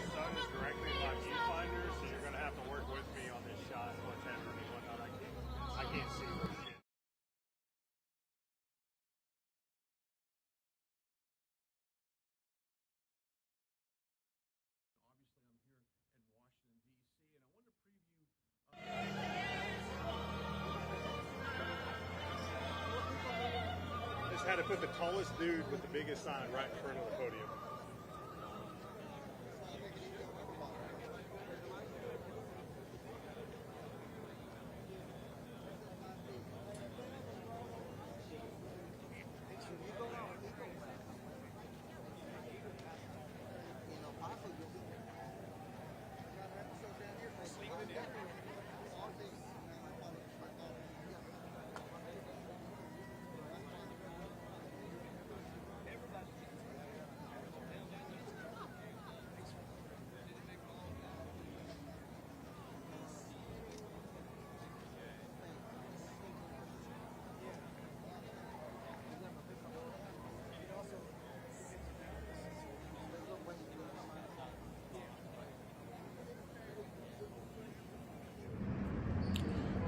All right, guys, I thought we would take a short break before President Trump takes the stage there in Houston. Obviously, I'm here in Washington, D.C., and I want to preview you guys on what's happening tonight on the House floor here in Washington. Now, votes are scheduled at 11:30 tonight. I know it seems a little late, right? 11:30 tonight could go closer to 1 a.m.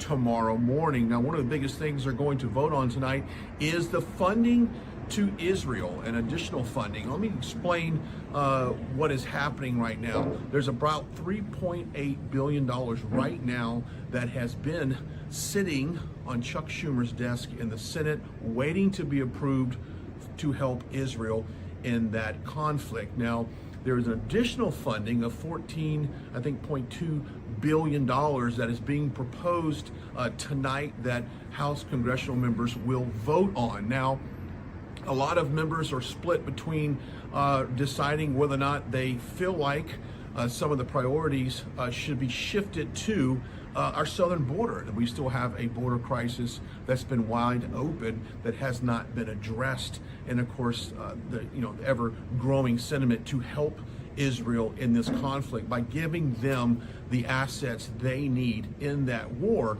And even in the last hour, we've had some reports. These are reports that Hezbollah has been initiating strikes there in Israel. So that conflict might be escalated even more by the end of this broadcast. So tonight the House will meet at 11:30.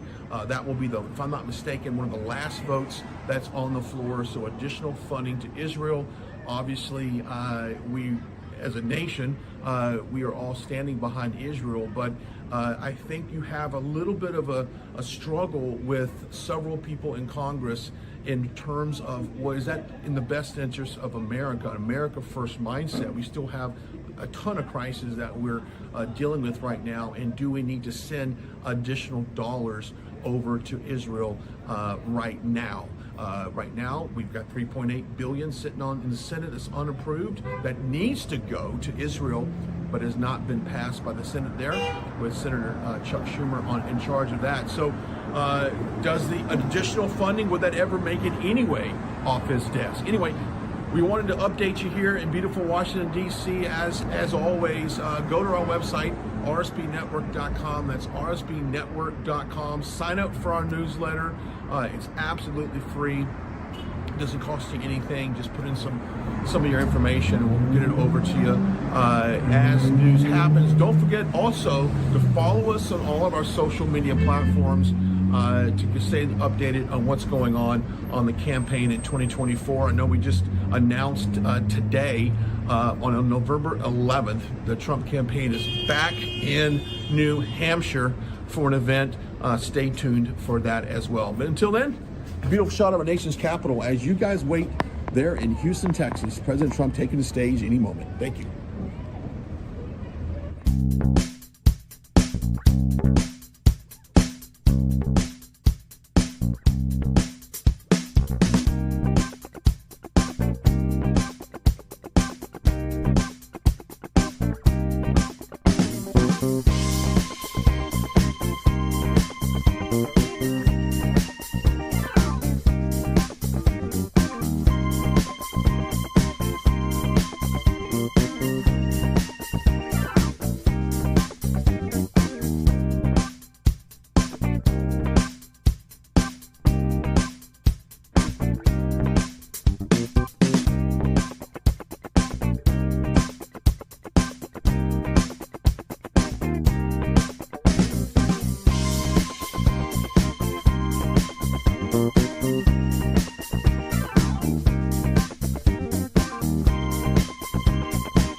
We are live in Houston, Texas. I'm Vanessa Broussard with Right Side Broadcasting Network, just minutes away from President Donald J. Trump taking the stage.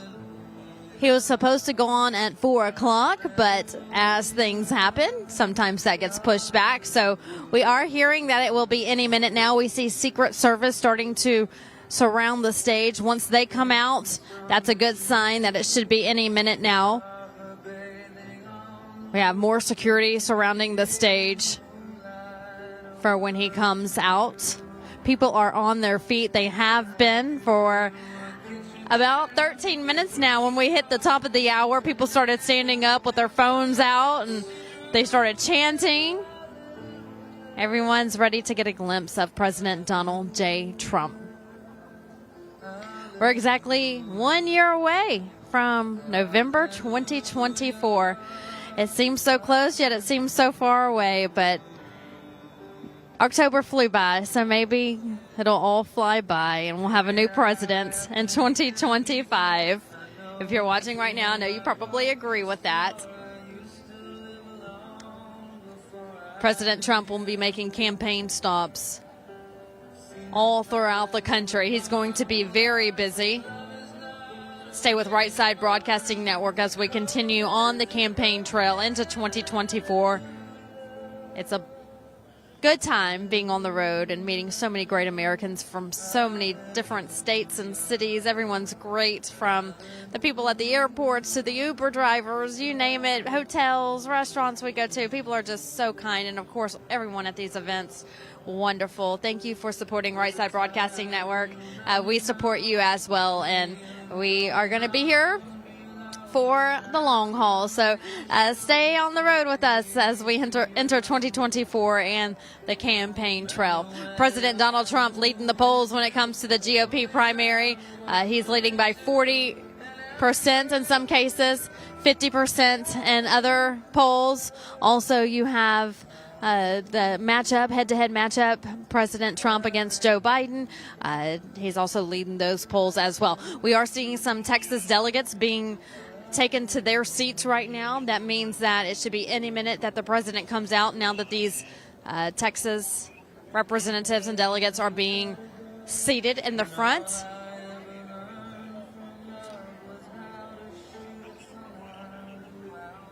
One of those is Sid Miller, the agricultural commissioner for the state of Texas. I met him in Waco at a Trump rally not too long ago. It was actually when Trump first started his campaigning for 2024. He started it in Waco, Texas, and I met Sid Miller that day, and he is a very nice, genuine, kind man who loves his state and loves his country, and he spoke earlier today, and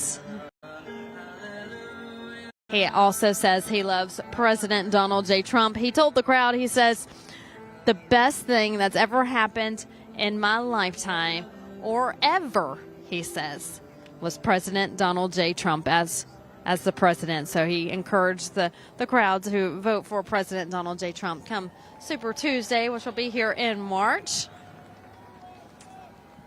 The crowd's starting to chant, "We want Trump." It'll be any moment now.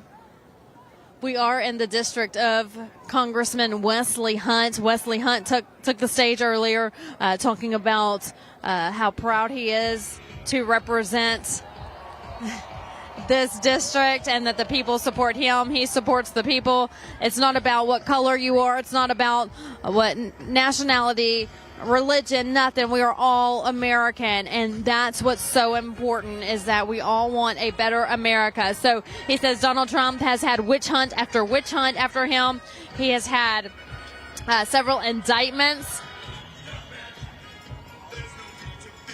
and he even mentioned Al Capone. He said even Al Capone doesn't have or didn't have as many indictments or allegations against him as President Donald J. Trump. And Donald Trump has spoken about that several times and joked about that in some of his past talks. But he jokes, but it's true. Even Al Capone didn't have as many allegations against him as Donald Trump has had against him. We also heard from Land Commissioner from the great state of Texas, Dawn Buckingham. It was good to see her on stage talking about the importance of protecting our oil and gas. As we pan the crowd, you can see them on their feet doing the YMCA. This is a good indication. I'll tell you a secret here to all our viewers at home. When you start hearing this music, this is his intro music. It's a good indication that we're a couple of songs away, or he's coming out any minute now. So that's his intro music at these events. And this may be the moment. Gentlemen, please welcome the next president of the United States, President Donald J. Trump. And I'm proud to be an American, where at least I know I'm free. And I won't forget the men who died, who gave that right to me. And I gladly stand up next to you and defend her still today. 'Cause there ain't no doubt I love this land. God bless the USA.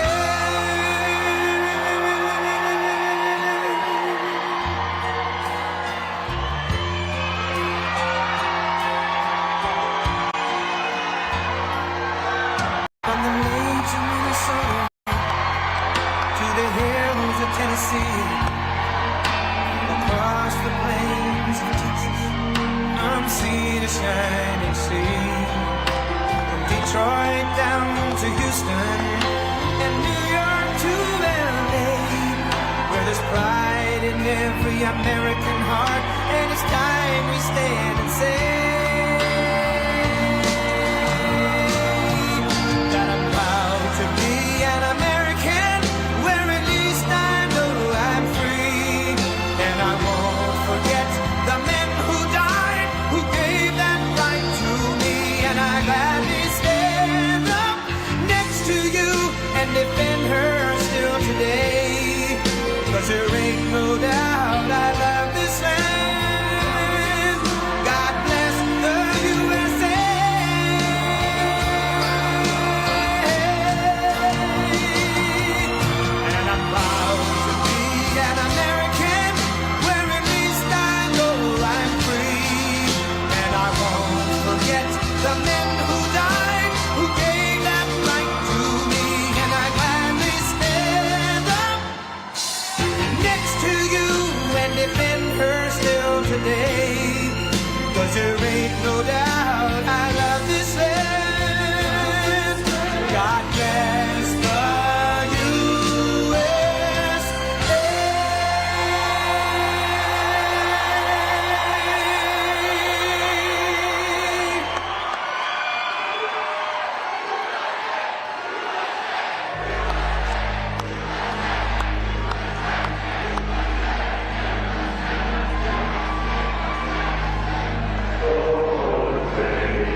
I pledge allegiance to the flag of the United States of America.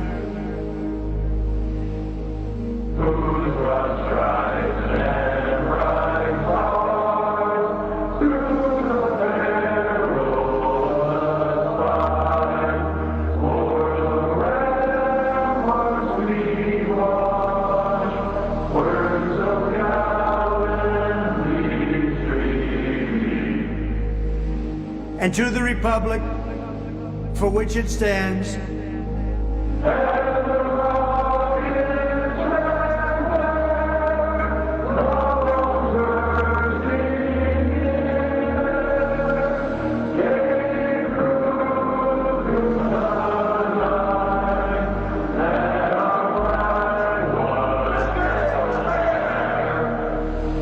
one nation, under God,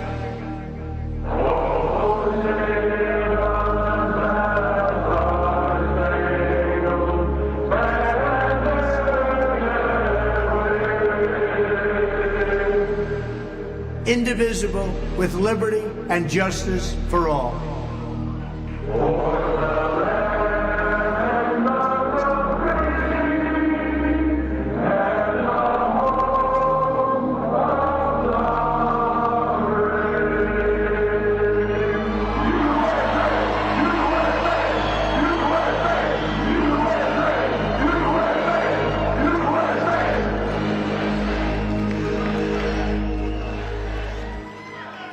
Well, thank you very much. And you know what that was? That was, I call them the J6 hostages, not prisoners. I call them the hostages, what's happened. And it's a shame. And, you know, they did that, and they asked me whether or not I would partake and do the beautiful words. And I said, yes, I would. And you saw the spirit. The spirit was incredible. And when that came out, it went to the #1 song. It was beating everybody. It beat Taylor Swift. It beat Miley Cyrus, who was #1 and 2. They were #1 and 2. We knocked them off for a long time. That song was out there for a long time. Then, of course, they had a problem with the internet, right? You know? And so all of a sudden they said, oh, there's a problem. We'll have to take it off. And we raised hell.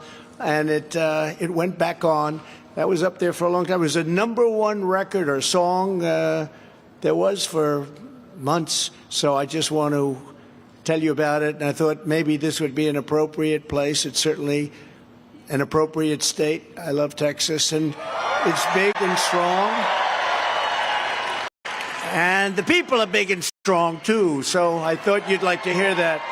I don't know if we've done that yet, but I think we should do it. I think we'll have to do that, Mr. Congressman, right? We're going to have to do that a couple of times more. Thank you, Wesley. And it's a great honor. We were supposed to have just a small little gathering to talk about drilling and things like that. And the small little gathering turned out to be a very large gathering. A lot of people outside can't get in. So we want to thank you all, this tremendous spirit that we have. And that is a very good group of people right over there. Thank you very much. And it's great to be back with thousands of proud, hardworking American patriots who believe in faith and family, God and country, oil, gas, and guns, right? You almost say, how do you vote for a Democrat? They don't believe, think of this, they don't believe in guns, they don't believe in oil, and they don't believe in God. And they've shown that. They don't believe in God. So I think we're going to have to start setting a lot of records, because people are very turned off to the alternative. And, you know, we ran twice, we won twice, we did much better the second time. But let me just tell you, there's far more spirit today. And we're just about a year out. Can you believe it? In 78 days or so, we have our caucus in Iowa. Then we go to New Hampshire. Then we go to South Carolina and Nevada, and we get down to Florida very quickly after that. And We're doing well everywhere. We're way up, way up. But we've never seen spirit. We had a lot of spirit in 2016. We had more spirit in 2020. Bad things happened. But we had far more spirit, got millions and millions more votes. But there's more spirit even a year out because they see, Dawn, they see what's happened to our country since we haven't been there. Our country is being destroyed by incompetent people and crooked people, very crooked people.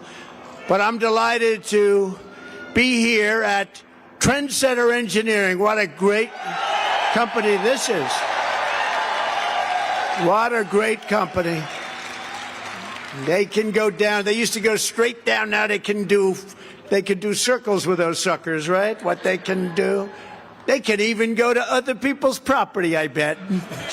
Take a little left, clean him out, take a little right. I love your business, I'll tell you. Of course, I wouldn't know that, but I love your business. For nearly 30 years, Trendsetter's highly skilled workers, and they are. I just met them. They're skilled people, unbelievable people. It's what the country is all about in so many different ways. But I've been sculpting steel and titanium into really impressive machines and systems. I just got to see some things you wouldn't believe possible that power offshore oil and gas drilling, and it's done jobs that nobody ever thought. I would say even that brilliant owner that I'm going to introduce in a second would have said not possible 10 years ago, right? Not even possible to do. But I just want to congratulate you at Trendsetter and the chairman and CEO of Trendsetter Engineering, Mario Lugo. You ever hear of Mario Lugo? Should I bring him up? Should I bring him? Come on, Mario. Get up here, Mario. Come on up here, Mario. He's got to get through Secret Service. Come on up. Look at that. They love you, Mario. Oh, you made them all rich, right? You made them rich as hell, Mario. Along with Mike Cargill and Steve Adair. Steve Allaire. Where's Steve? Steve, I just saw the most beautiful picture, and I signed it for you. And thank you for your nice words backstage. That was really great. Is he that good, Steve? Huh? He's better than that. Do you think he's ever done this before? Like, I know a lot of guys, they're very good, but they've never done. Just say hello to your fans. Come on. Come on, grab. You go. We will help the president win in 2024. I promise you that. We're with you. Texas is with you. Make America great again. Thank you so much. That's a good job. Boy, that's a good job. We don't usually do that, but, I thought he deserved it because I got to see what they do, and what they do is incredible. Thank you, Mario. Appreciate it. Steve, thank you very much, everybody. Amazing. So I also want to thank some of the great people we have with us today. We have a man with an unlimited future, Wesley Hunt, to your congressman. Wesley, thank you. Wesley Hunt, he's got a big future. A congressman who's had a great life and done a great job, and he's going to do a lot of other great things, I have no doubt, because he's got energy like no other, and he's a man who loves our country, Louis Gohmert. Louis. Where is Louis? Thank you, Louis. He's been my friend. Oh, there you are, Louis. He's been my friend from the beginning. Another friend, agricultural commissioner, somebody that I saw on television years ago saying, they were saying, gee, I don't know if Trump's going to win Texas. He said, I don't know where you come from. I watched him, and he had that gorgeous hat on that I wanted to have a hat like that. I loved him. He was on television on, I think, Deface the Nation, one of the shows. Ladies and gentlemen, it's Sid Miller on Deface the Nation. He's a good man. He's a good man. He's always on television with a hat. I want to do that. I want to start doing that. And then we have a woman who's very special because we endorsed her and she went like a rocket ship and she won. Land Commissioner Dawn Buckingham. So with the help of everyone here today, 4 months from now, we're going to win The Texas primary, we're going to win it in a landslide. And we're then going to go on and beat crooked Joe Biden. He's crooked as hell. He's also incompetent. He's crooked and he's incompetent. That's a bad combination, Louis, isn't it? But we're going to beat him in November, and we're going to make America great again, greater than ever before. Hard to believe, because you look at what's happened. You look at what's happened to our country, and I want to tell you it's hard to believe, but we're going to make it greater than ever before. We're going to have a massive deportation effort, because we can't have this. We have them coming in from jails, from all of the places that you wouldn't believe, mental institutions. My people said, please don't use the term insane asylum. That's silence of the lamb, right? Silence of the lamb. Hannibal Lecter. Anybody ever heard of the wonderful Hannibal Lecter? We got him coming into this country now because other countries are dumping their people from mental institutions and insane asylums. In other words, from Mario, insane asylum is a step above. Do you understand? That's the real bad ones. But we have them coming from everywhere, including a lot of terrorists are coming in. You know that, Louis. You know that. Common sense. You know, they just showed a chart on one of these crazy fake shows, but this wasn't fake, that in 2019, they found no terrorists coming into our country, and now they have numbers the likes of which they've never seen, Dawn. You know that, right? On day one of our new administration, we will end Biden's nation-wrecking war on American energy. He's wrecking the energy business. Who's in favor of cars that go very short distances that happen to be all electric? Is anybody? I don't think Mario likes, you don't like electric cars, Mario. He wants gasoline. He wants gasoline. He wants to go straight down and do a little turn every once in a while, right? And with the help of Texas oil and gas workers, we will restore American energy. And they gave me, by the way, they gave me their endorsement. I was so happy. Thank you. Thank you.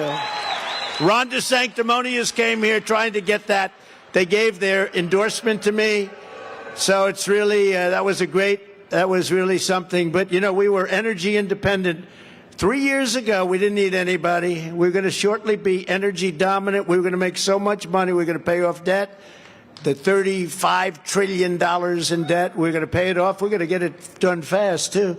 But we're going to be paying, we're going to supply Europe all over the world. We're going to send our oil and gas. And then they ended it. They allowed Russia to build Nord Stream 2, which I shouldn't have done. I ended it. You know, I ended Nord Stream 2. I don't know if you all know that. And within the first couple of days, he approved it. That was the worst thing. That was the biggest project Russia's probably ever done in terms of dollars. And I ended it, Louis, right? And then they had him. He goes and says he approved it. He approved it. It was a dead deal. Nord Stream 2 going to Germany, all over Europe. And he comes in and he approved it. Then they say, oh, Trump wasn't tough on Russia. I was so tough on Russia.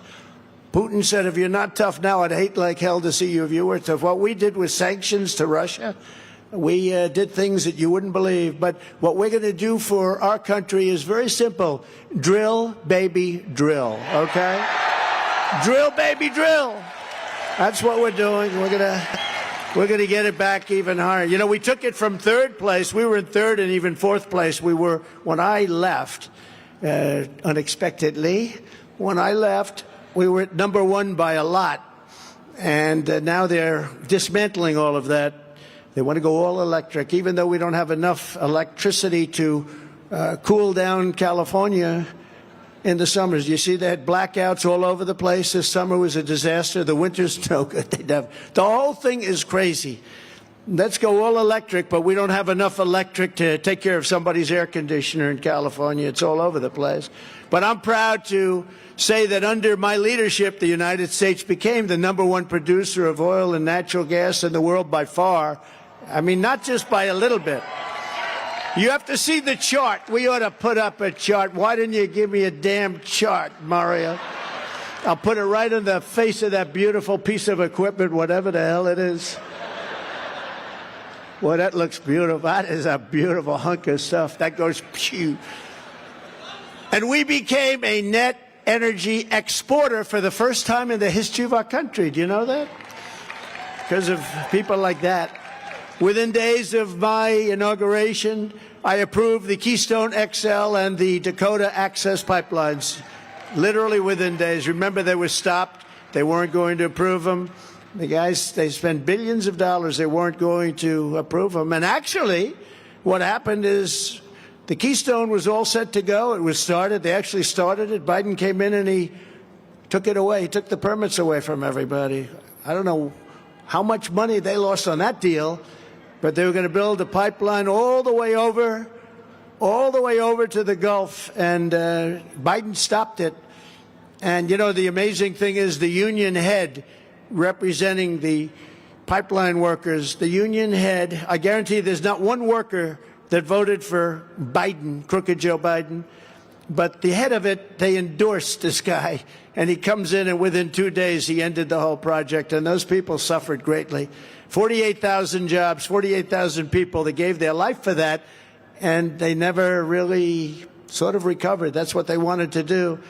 I withdrew from the disastrous Paris Climate Accord, which was a ripoff. It sounds nice.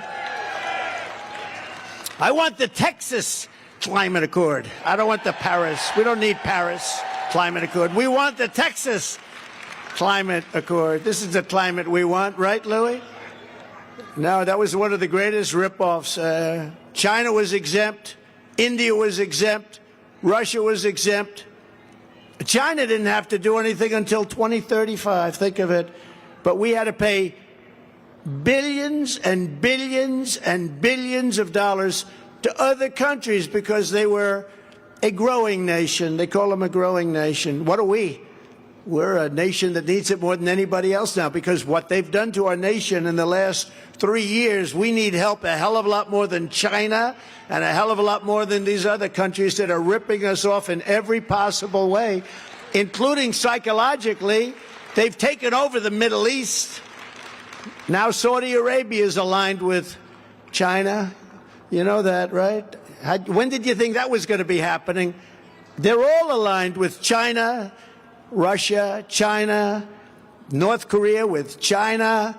We've lost everything. We've lost everybody. We're like on an island by ourselves. But don't worry, I'll get them all back real fast, and I won't be paying anything for it either. They'll come back, and they'll come back fast. They're going to come back fast because ours was natural. Theirs is unnatural. We slashed approval times for pipelines and other energy infrastructure to bring it down from 10 years to less than 2 years, and we were going to get it down to about 1 year before we got before we had a pause. You know the word pause? We have a pause. We have a little pause in here, Wesley. It's a 4-year pause, and it taught us how bad things can get. And that's why we're hotter today as a movement. It's the hottest movement in the history of our country, by the way, by far. But we're a hotter movement today than we were 4 years ago. I opened ANWR for energy development, which presidents had been trying to do for over 50 years. They've been trying to get it done. They couldn't get it done. I got it done. I had gas prices down to $1.87 a gallon. How does that sound? And we were producing at a level that nobody's ever seen before. The chart I was telling you about, it showed Saudi Arabia, a line like pretty straight, pretty flat, going up a little bit. It showed Russia going up a little bit, and it showed us going like this. Then Trump gets in, and we were like a rocket ship. It went boom. And that's because we have more liquid gold under our feet than Saudi Arabia or than Russia. That's not bad. Our energy policy was maximum production, maximum prosperity. We had prosperity like nobody's ever seen. And also maximum power, because it gave us power, not the kind of power you're thinking about. I'm talking about tremendous political power. With crooked Joe Biden, you have the exact opposite. We're laughed at by everybody in the world. They don't even believe it. They can't believe it's happening. Our country is no longer respected. All 50 states have hit record high gas prices. but they're cutting way back on the gas. We're talking about numbers that nobody's ever seen before. Remember this, a lot of the energy production and a lot of the other production, where you see the stock market, a lot of the production that we have right now, go ahead, please sit down. You know, sit down, it's very hot. It's good for me, I don't know if it's good for you. Sit down. They'll be standing up in about 2 seconds. Anytime I mention drilling, they all stand up.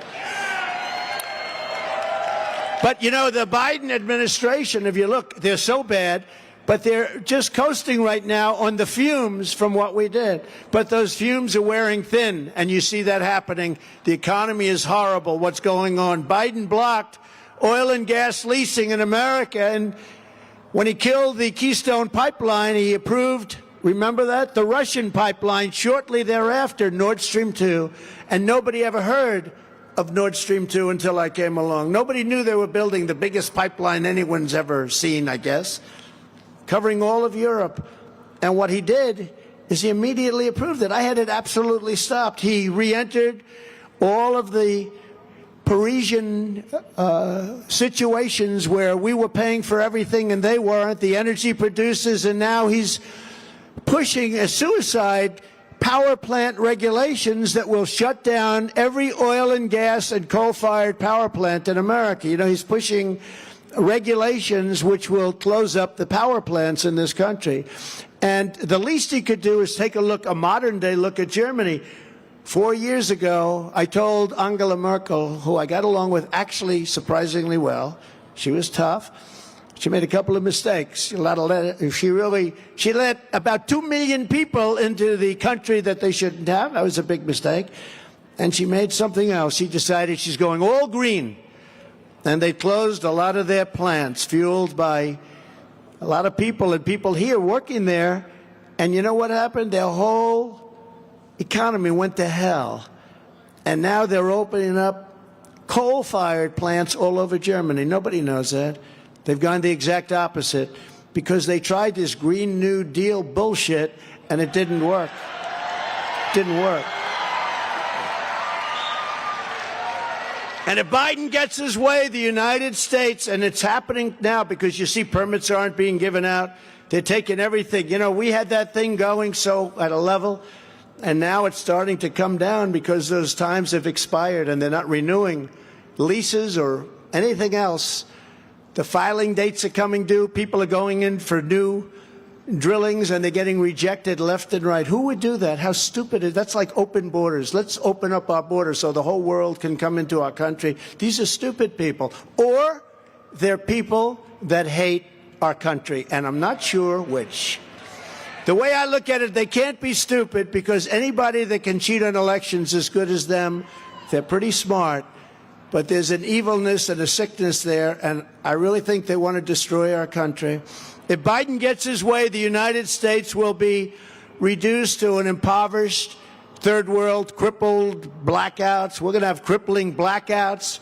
We're going to have people literally begging our enemies for mercy. We're losing all of our power with what they're doing. It's crazy. It's crazy. So I want to, just tell you that it's companies like this, and we have them in so many, making tractors, making everything. Companies that are the greatest companies in the world, they're being put out of business by people that don't know what they're doing. The auto workers just signed a deal, and they got an increase, but they won't have jobs in 3 years because everything is going electric. And you know the story with the cars. It doesn't work. You're not going to make electric cars in this country. We don't have what's necessary for electric cars. We have what's necessary for gasoline cars or hybrids. But Texas patriots will never, ever let what they're trying to do happen. You know why you won't, and you know how you stop it? Elect Trump, and you're going to stop it. You don't have to bother. You know what you do? What you do is elect Trump and don't worry about it. You know, I told the auto worker, I went to Michigan, which is under siege, and they're going to be losing all their jobs, all their auto jobs. Everyone's jumping up. Oh, we got a new contract. Those companies are all going to go down the tubes. bankrupt, yes, but they're going to go down the tubes. There won't be auto jobs because they didn't cover the fact that all cars have to be electric. And I'm telling you, if they don't do it right, if they don't do it fast and right, you're not going to have any semblance of automobile manufacturing in this country. I did very well with Mexico. I like the president very much. He's a friend of mine. But they took 32% of our automobile manufacturing out of our country and brought it into Mexico. And that's a sin. Canada took a lot. And we signed a deal, which is very good for Texas, the USMCA. We got to have NAFTA. That was a big thing. That was a big jolt for our country. We went from the worst deal ever done, ever, NAFTA, one of the greatest rip-off deals, and now we're in the USMCA. And if you look, that's Mexico, Canada, and if you look right now, they're meeting with Biden. They want to renegotiate the terms of the deal. And Louis, I would say go there as an ex-congressman who was very tough and successful. Tell them you better not do that deal. They want to renegotiate the terms. It's always nice, though, when you make a deal. I have a lot of deals where they're all trying to renegotiate them now with Biden. The sad part is they'll probably be able to do that. But don't worry, we'll change him back very fast. We'll change him back. With your vote, we will fire crooked Joe Biden, and we will reclaim America's destiny as the greatest energy superpower on the face of the earth. We were there. We were there. We were going to be there in a very short, within a year, they would have been saying, man, what the hell is going on? Perhaps worst of all, Biden's insane mandates on so much, by the way, including these mandates. You know what that is? Those are insane mandates, too. We're not here to talk about that. But we're not going to let them. There's a move on now. All boats have to go electric. Army tanks have to go electric, okay? Because they want the tank. You know, we make the greatest tanks in the world, Army tanks. Think of this. We make the greatest in the world because the tanks, if they're electric, you're going into a country blasting the hell out of it, but at least we're doing it in an environmentally friendly way. We have electric. No, it's true. It's environmentally friendly. The problem with the tanks, though, it's really a problem, that the battery storage capacity is so big that the tank would have to pull something behind it that's much bigger than the tank. So that's a little bit of a problem. They can't seem to work that out. But no, they want to make our Army tanks, think of this, they want to make our Army tanks all electric for the environment. They want to make our planes, our jet fighters. They came to me when I was there. They have a new fuel that we can save about 15% on the environment. I said, what does it do to the plane? Well, it makes it less efficient. Would you like to be a pilot up there and you got guys shooting at you and you're approximately 15% less efficient, but it's environmentally friendly to the people that you're at war with? This is what they're doing. And they want to take boats and make them. I was in South Carolina recently. A great company like this, one of the biggest, one of the best, it's incredible. And he said the biggest problem we have is they want to make, you know, those beautiful Mercury engines that you see, the outboard engines, the inboard, they want to have them all electric now. And I said to the owner, like a guy like Marriott, very similar, very, very successful, built from nothing. Now he's one of the biggest boat manufacturers. I said, how bad would it be if you went all electric? He said, well, the one thing is it's very heavy, so we don't think the boat can float. So they're off to a bad start. Number two, they have the same problem, big. It's very big, so we'll have very little room in the boat. The thing is like 8 times larger than what you need for a gasoline-fired engine. And I asked him a question. He said, you know, you must be scientific, because my uncle was a great student, and then he was a great professor at MIT for 40 years. He has the record, longest-serving professor in the history of MIT. That's pretty good, Wesley, right? Dr. John Trump.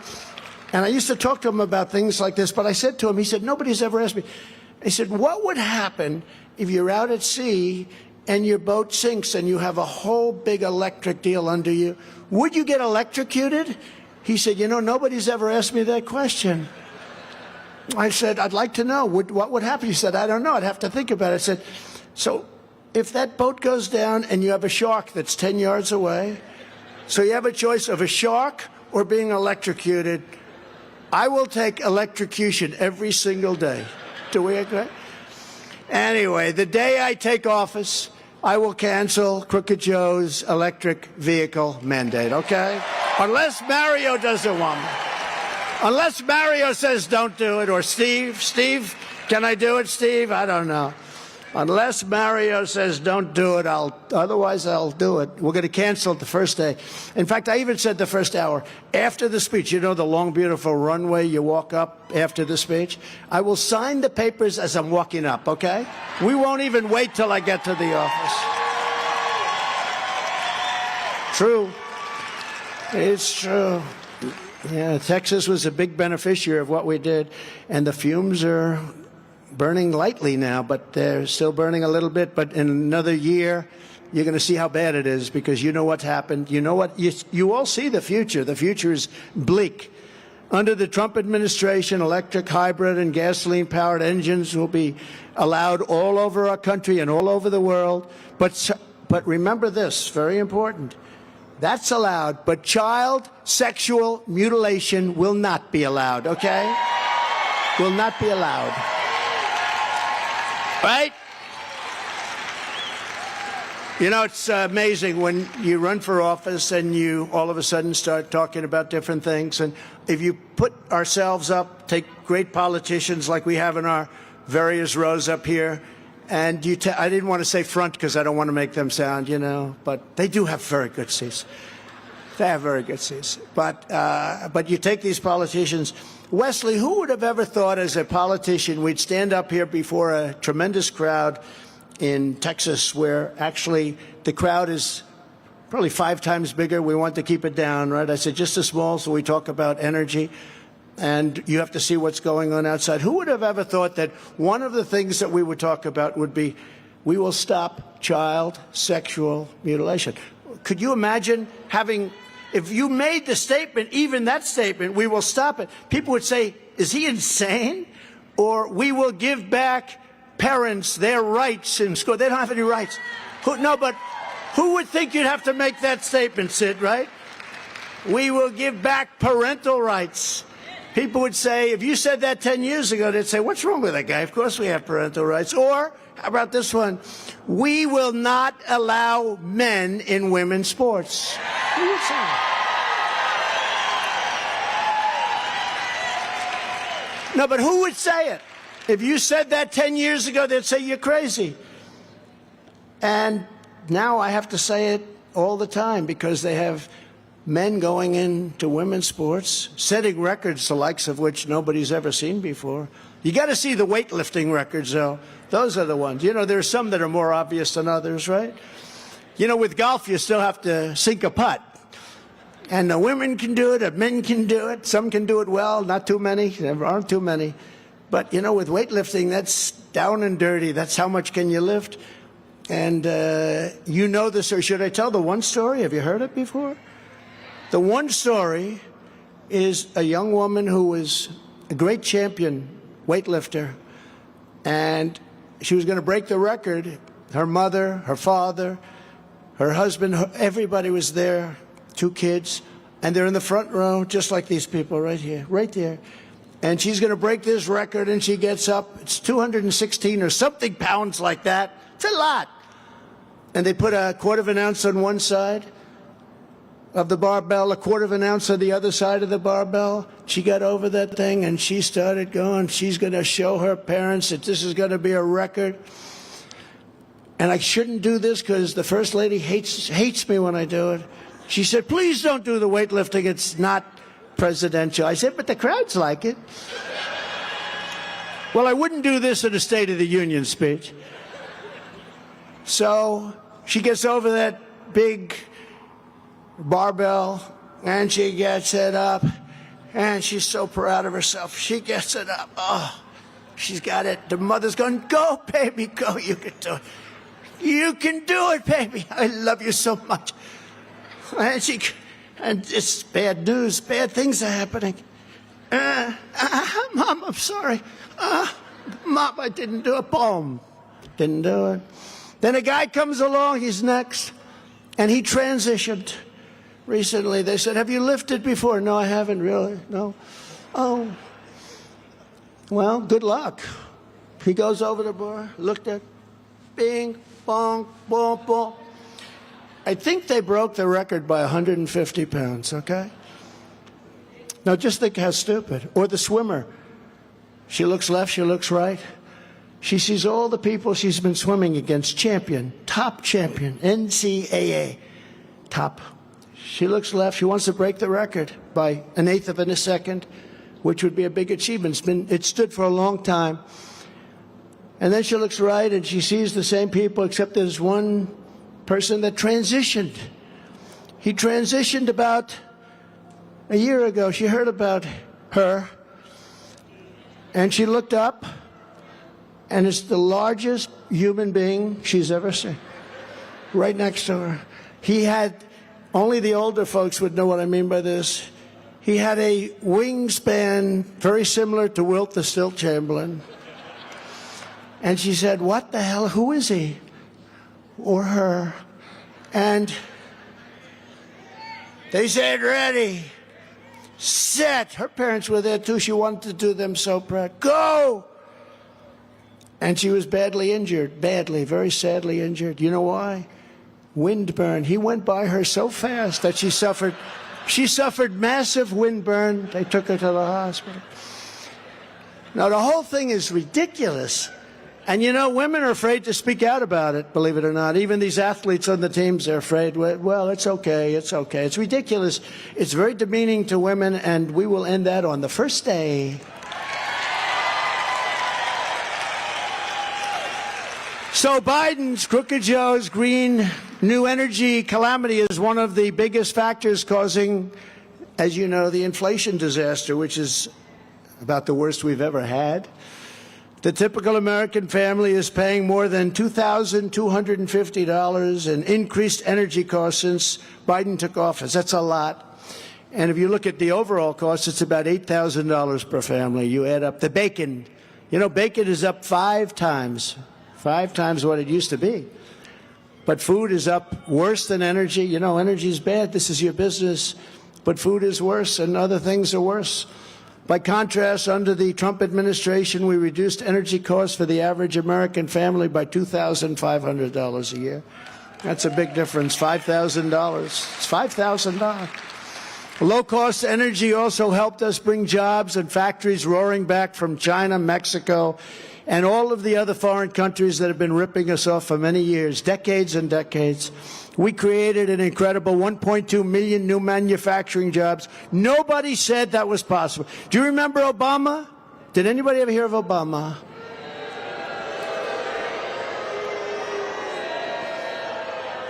That's not very respectful, Sid. Barack Hussein Obama. Remember Rush Limbaugh? He used to go, remember? He'd go, Barack Hussein Obama. He used to scream out. He will be missed, right? He is missed. He is missed. But we created an incredible 1.2 million manufacturing jobs. Everybody said that was impossible. Obama said it was not possible. He thought we gave up on manufacturing, that places like this, Mario, wouldn't exist. You know that. He said that they'll be made in other places. You know, we would have nothing to do. What are we going to do? They want to build just low-income. Everyone's going to build low-income housing. At some point, or senior citizen, at some point, though, people have to, like, work and create things, you know, not just places to stay. But in my next term, to accelerate our manufacturing resurgence, and we were setting records. Not only were we building and doing it, we were setting records at doing manufacturing jobs, because I was tariffing and taxing China and other countries at a level that made it more competitive for companies like this to build here than it was to build over in China, to deliver here, where we would actually build cars in China, and I put a big tax on those cars coming in and stopped it, but we would build cars in China and sell them in the United States and lose our jobs. And China and other countries, not just China, other countries, they'd say, we're not going to take your cars at all. If you want to make cars, and if you want to sell them in India, or if you want to sell them in any one of many countries, come over here and build a plant, but you're not going to sell them if you make them in the United States. We let this go on for years. We stopped it. we stopped it. And who can blame them if they get away with it? Who can blame them? That's why they became such monsters in terms of manufacturing, because of our politicians who were very stupid or corrupt, but who were very stupid people. They destroyed our country. I mean, they've destroyed the manufacturing base of our country. You look at shipbuilding, how few ships we build. You look at some countries like South Korea, their laws set up for them to build. Our laws set up for us not to build. But it's pretty scary. You know, during the Second World War, we were building a ship a day. Today, you can't build a ship in 4 years. It took us 10 years to build the Gerald Ford aircraft carrier, 10 years. And then they decided to be cute. They used, instead of hydraulic elevators, they used magnetized elevators. So if I have a glass of water, I pour it on this massive, that's the end of that. They'll send, again, to MIT. They'll send somebody, send a couple of scientists. The catapults were made electric instead of steam. And when I went to the ship, it was in big trouble because it was, listen to this, Louis, it was $10 billion over budget. And I wanted to go and see this ship that was costing so much money. And I landed with a helicopter on top of this massive, incredible ship in Newport News, being made in Newport News. And I said to the people, they all greeted me, and they said, "Sir, this is the admiral, and this is the general, and this is this or that." I said, "I don't want to meet those people. I want to meet the catapult people, the people that have done the catapulting." They call them catapulters. And so they said, "Really, sir? Wouldn't you rather see the admiral first?" "No, the ship is $10 billion over budget. I don't need the admiral. I want to find out what the hell happened," because the catapults weren't working. So for 50 years we used steam, more. And that beautiful scene, that steam goes off and that plane gets thrown the hell off, the power, beautiful. And it's cheap. So they bring these 5 guys over. One's named Joe. I said, "Joe, hi." "Yes, sir, I'm the chief catapulter. It's what I've done my whole life, sir." If you told him he could live in a penthouse in Trump Tower and have the life of Riley that I did have before I did this crap, you do understand. I had the greatest life of anybody, Wesley. They say, "What the hell did you do this for?" I got more indictments than Al Capone. If I flew my plane right over there, they'd indict me for flying over his property. It's unbelievable. But I said to Mario, "So let me ask you, Mario, you have a big problem with the electric category." "Yes, sir." I said, "Well, why?" "Because it doesn't work, sir. And when it breaks, you have to be a rocket scientist to fix it. It's so complicated, we'll never understand it, sir." I said, "Well, which is better, steam or electric?" "Steam, sir." I said, "Why did they design electric?" "Because it can keep going like this all day long, but it takes us 59 seconds to reload a plane. And when we reload the plane, the steam builds up and it's all set, sir. It's perfect. It works so well. And we can fix it with a blowtorch if something happens. And if a wave hits it, it actually cools us down, sir. We love the waves hitting us. If a wave hits the electric, we're out of business, sir. We might, we'll die with this thing." I said, "It'll never work, will it?" "No, sir." They spent $900 million on extras, cost extras, to fix it. And it never really got fixed. Never really got fixed. And then Joe told me one other thing. He said, "Sir, check out the elevators. They're a disaster." "I don't work on elevators, sir, but speak to my counterpart. They have these massive elevators, bigger than this area, that lift up like 6 planes at one time. You're in an emergency. You can't do 1, 2. And they're magnetized. Magnets pull them up. Now, I don't know too much about that subject, but I'd rather have hydraulic. Hydraulic. Wouldn't you think so, Mario? You have hydraulic. I want hydraulic. You can have a tractor. You get a D10. They even have a D12 now, Caterpillar. And that thing can be hit by lightning. It can be hit by a blowtorch. It can be hit by anything. It's going to work. So I said, "Why didn't they use the hydraulic system, sir?" He goes, "They didn't use it, sir, because they don't know what the hell they're doing, sir."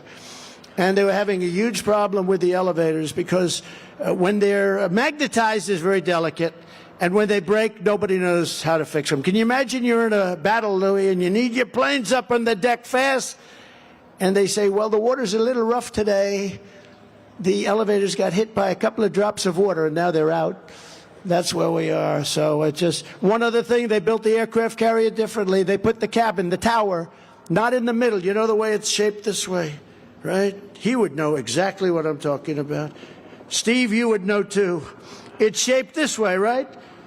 And the hardest thing for a pilot to do, great pilots, the hardest thing to do is land a plane on an aircraft carrier. And some of the best pilots in the world can't do it because they're claustrophobic a little bit. You don't want to be a pilot, even if you're really good, if you're claustrophobic. Not if you're landing in the middle of the sea. And as big as that aircraft carrier is, when you're up there going at 1,000 miles an hour, looking for your aircraft carrier, and then you spot a little, like an ant in the ocean. It's big when you're next to it, but it's not big when you're up there. And you got to land that thing on a little tiny deck. As big as it looks, it's tiny. Those are the most talented people. So what they did is they built the aircraft carrier, and they decided to put the tower, you know, the tower where the admiral is and the captain, and they're all, you know, they're talking to all the other ships that are surrounding it, make it safe. Beautiful scene, like the Roosevelt and others. Beautiful, beautiful ships. But I said, what the hell, why do you have this tower in the back? Well, sir, that's the way we decided. Nobody could tell me why. I said, but I knew a lot about the landings and the pilots and the talent, and you have actually some great pilots. They just can't do that. They just can't do it. They cannot land on an aircraft carrier for reasons. I mean, you know, they can't do it. They may be better than some of the pilots that can land, but they can't do it. So I said, when you move it to the back, doesn't that create a problem for the pilots? Because that's back there, you got to land it. That means you're landing like you got to miss that tower on top of everything else. You could have more deck space in the back, right? Yes, sir, that's right. I said, who was the architect of this ship? So I called the people, the admiral. I said, I'd like to meet with the architect. I said, could I ask you one question? Yes. Now, you understand, this is the largest ship in the world. This is like Kennedy Airport in New York. We wish we had runways that big, right? I said, may I ask you one question? And I don't mean to be rude. Yes, sir. Have you ever designed a ship before? And he said, well, I worked on a couple. Now, these people are, this is crazy, Wesley. You could look at things that they do. And I said, I have one more question. Why do you have this room on the bottom, these very unusually shaped rooms? Sir, that's where we store ammunition. I said, so you store all of your ammunition under the tower. How does the captain feel about that? Okay. And the truth is they made a mistake, but nobody ever talked about it. I said, why do you store them? I mean, this guy's gone. If that'll be the first place they aim. They used to have it in different compartments all over the place so people couldn't figure it. The whole thing is under the tower. Now, maybe by now they change it. But they had it was supposed to cost $3 billion or less. And I think it ended up at $18 billion for one ship that's improperly designed. It's very sad. And I caught a lot of things. And fortunately, some of them I was able to do a lot about, like, don't build it this way anymore. I put out an order, only hydraulic elevators, only steam catapults. But some idiot, some egghead probably would override that now, you know, because those are different. But I tell you these stories because it has to do with what you do, Mario, because it's the same thing. It's common sense. A lot of what we do is common sense. People say, are you a conservative? No, I'm a conservative, but I'm a person with great common sense, like 95% of this audience, not 100%. Steve, I guarantee you he has common sense, right? It's common sense because you don't have to have a label. I mean, it's like, I don't want open borders. I want low taxes. I want great education. I want wonderful housing at low interest rates. I want voter ID. I want voter ID. I want voter ID. So we're going to create millions of new jobs, and we're setting the ambitious goal of achieving the absolute lowest cost for energy and electricity. We're going to rebuild our grid system. We're going to do things that nobody's ever thought possible, and we're going to do them fast. It's going to get done very fast. And this place and this state, but this particular place, but this state will be one of the big beneficiaries, I can tell you that. You have a lot of states will benefit, but this will be one of the big. And we've seen under the Biden administration, energy security is really, it's national security. Think of it. Energy security is national security. That's what it is. And we don't have national security now. We're like a bunch of very dumb people that have like a rudderless ship. If you don't have energy, and if you don't have borders, and if you don't have fair elections, you don't have a country. You don't have a country. And we're close. We're close to having no country. Joe Biden's Green New Deal socialist scam, it's a scam.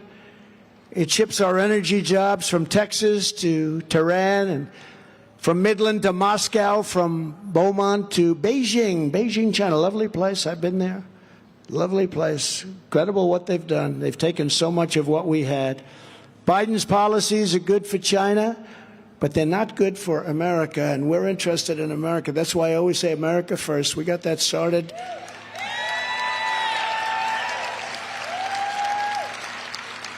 Remember when I first came out in 2015, I started, not thinking I was going to do it. It's like flip a coin, right? I said, how would you like to be First Lady? To Melania. Well, she's a very confident person. She just wants what's good for the country, what's good for me, not even what's good for her. But I said, how would you like to be First Lady? She actually said I could do without it. It wouldn't be bad. She liked her life very much. But you remember the Biden crime family took millions and millions of dollars from China to sell off American energy, and the industry, a lot of it went to the Chinese, the Communist Party, running by the Communist Party. That's what it is. And they were very good to me. I had a great relationship, actually, with President Xi until COVID. Then I said, that's enough. Can't do that. That was too bad. And I said, when it first came out, the Wuhan labs, right? I always said, I never, they said caves from 2,000 miles away, bats, all this stuff. Then they blamed Italy, France. They even tried to blame our soldiers. And then they finally said, all right, we did it.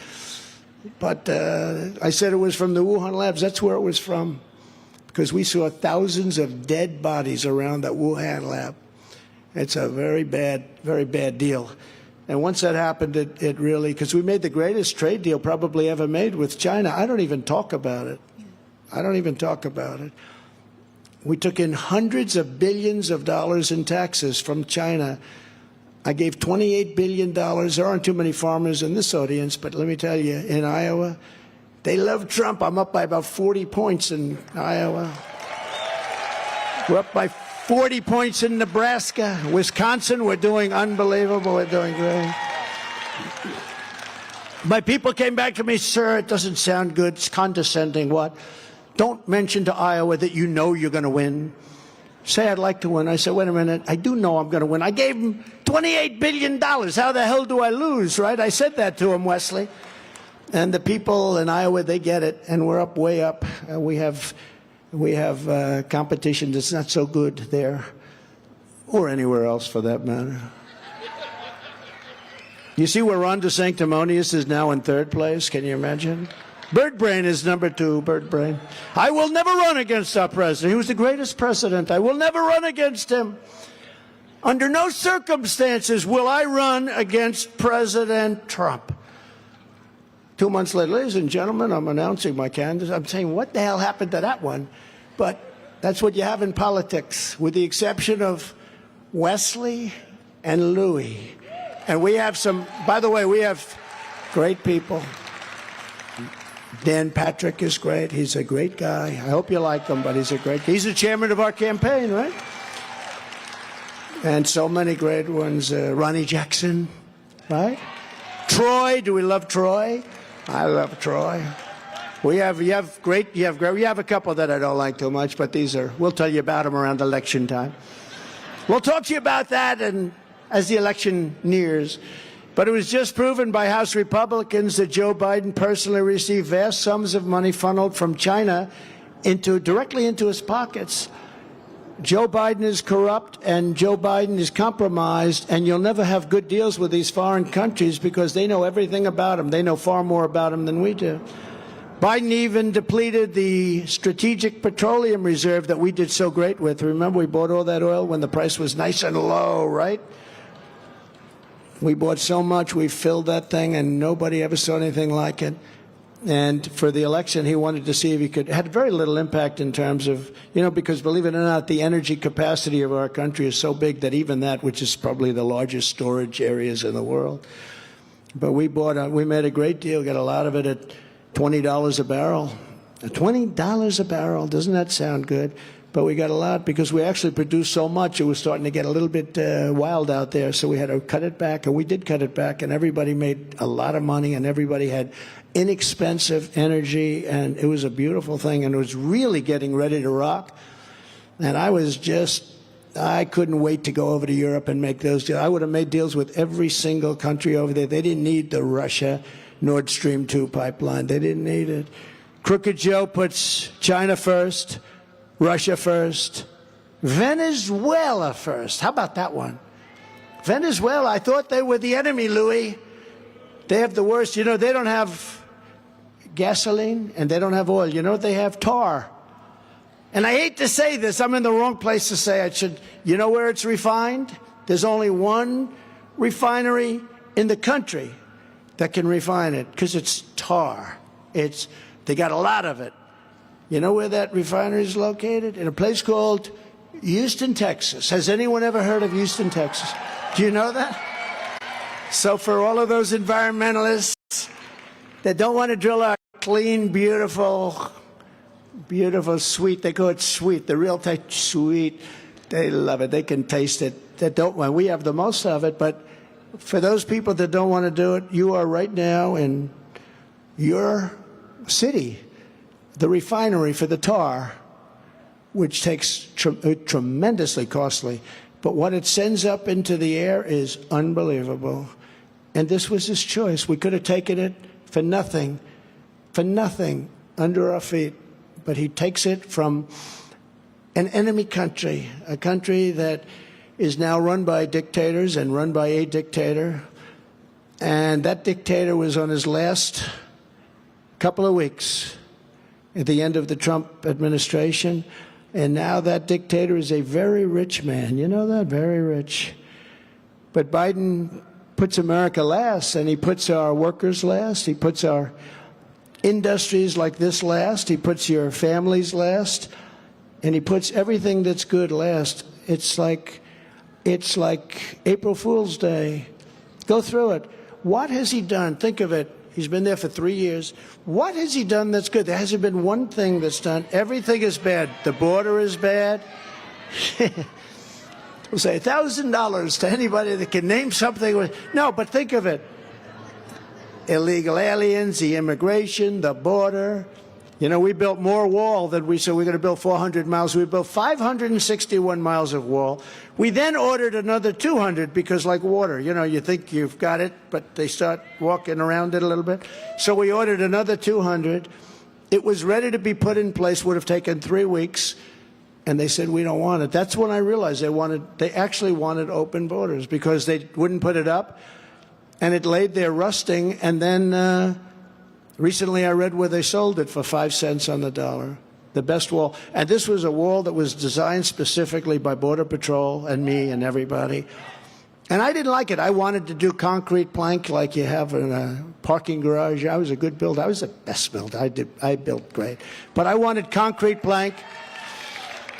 And what happened is long stretches, you could go 80, 90 feet, but long stretches, and Border Patrol said you have to see through it. And, sir, we need steel on the outside, concrete on the inside, then you need rebar. So we had steel, very tough steel, very hardened steel.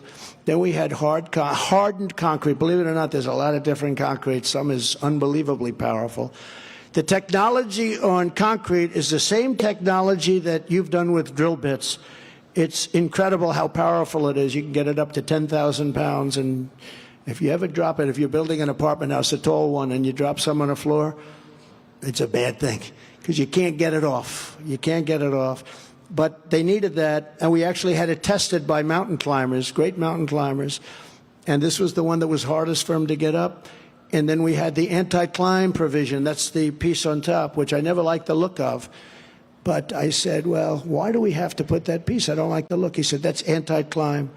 That panel makes it very hard to get over. Does that make sense to anybody? You know the panel? So when you see the panel up there, Sid, don't blame me for the look, but it does make it very, very tough to get up. If you didn't have that panel, it's much easier. So we did it all the right way, and we had this all built. Another 200 miles, and they sold it for 5 cents on the dollar. It's so sad to see what's going on with our country. But Biden surrendered our energy independence to foreign producers, just like he surrendered Afghanistan to the Taliban. What a horrible thing that was. That was the lowest point, I think, in the history of our country. I don't think our country's ever been more degraded or embarrassed than anything like that, with that horrible day where they gave away $85 billion worth of brand new, that I bought because I rebuilt the entire military. We had 48-year-old fighter jets. We built the entire military, rebuilt it, the whole military, and he gave $85 billion away, which, the good news, it's not that much relative to what we built, but 85 billion, not million. 85 billion's a lot, right? 85 million is a lot. We did 85 billion, gave it to them, new planes, new everything. And we were getting out too. You know, I was the one that got it down to 2,500, but we're going to keep Bagram, the air base, which is one of the biggest in the world, cost us billions of dollars many years ago, not because of Afghanistan. I was going to keep it because of China, because it's 1 hour away from where China makes their nuclear weapons. So I was going to keep it for China. Wouldn't that have been nice? So they gave $85 billion away. Most importantly, we lost 13 great lives. And what nobody ever talks about, 38 young people, 4 women, 34 men were literally obliterated by that horrible bomb that went off. No legs, no arms. One has literally no legs, no arms, and the face is just rough, very bad. And incredible. I mean, honestly, 5 years ago, they couldn't have lived. Today, with the medicines and with the kind of recapture you get, it's pretty incredible. But what they've gone through, because of an incompetent man, because a man said, we'll take the military out first. Take the military out first. We also left hundreds of people that are American citizens in Afghanistan. And, you know, I spoke to the head of the Taliban. I took a lot of heat from these very fake news people back there. Actually, 2 of them are good.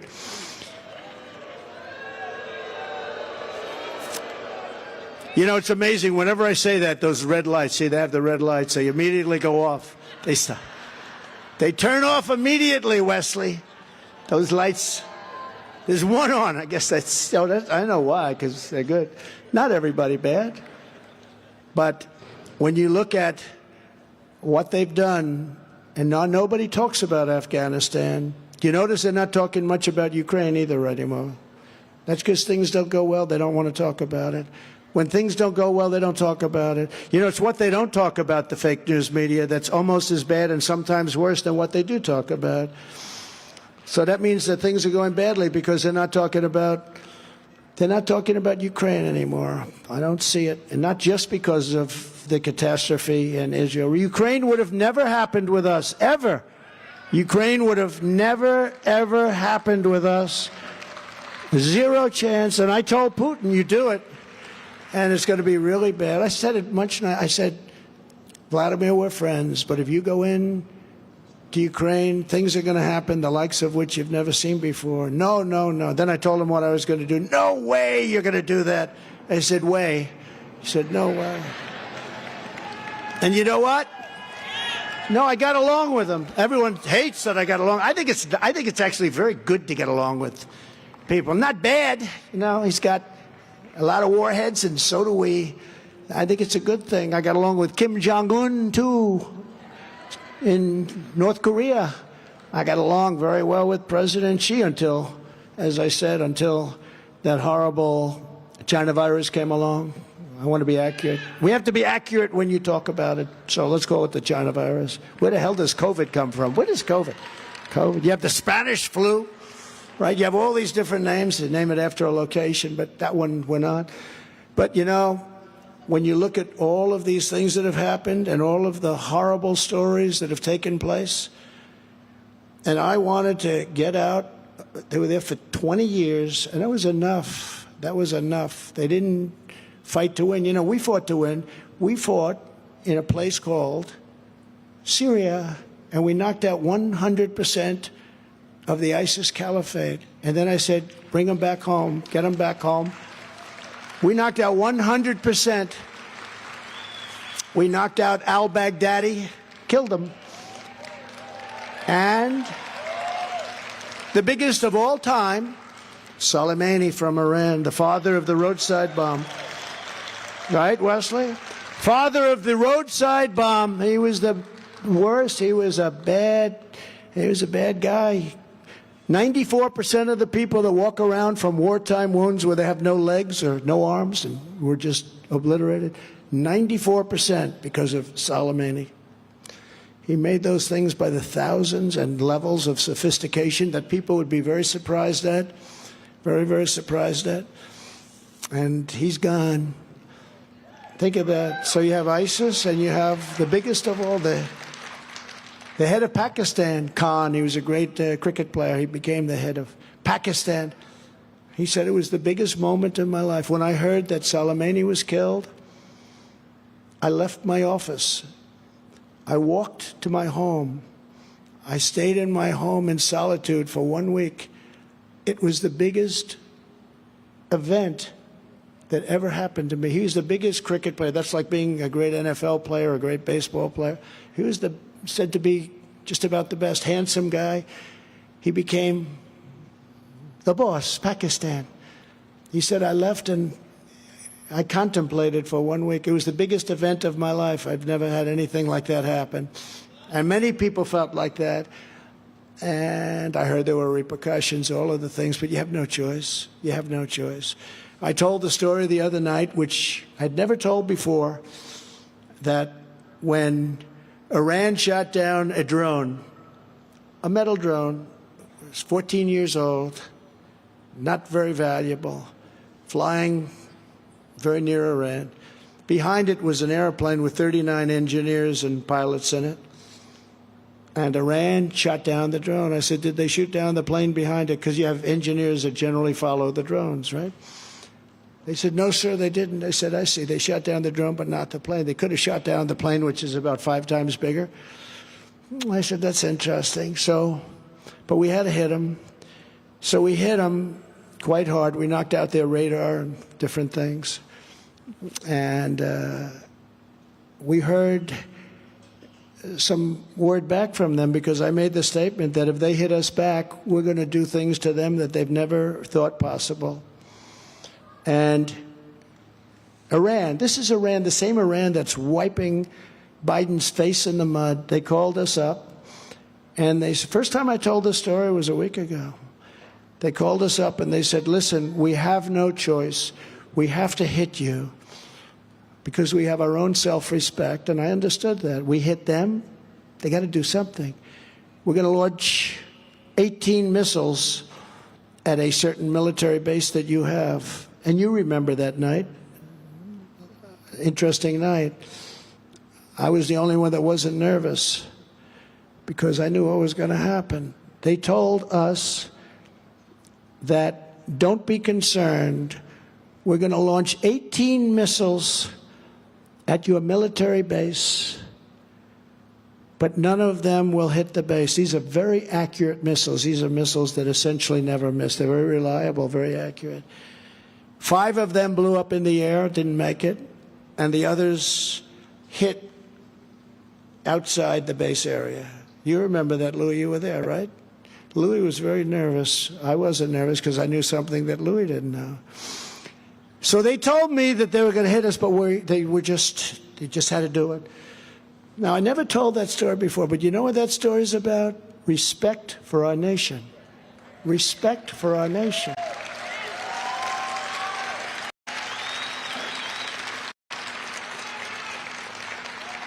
So we have an event coming up that I believe will be the biggest election in the history of our country.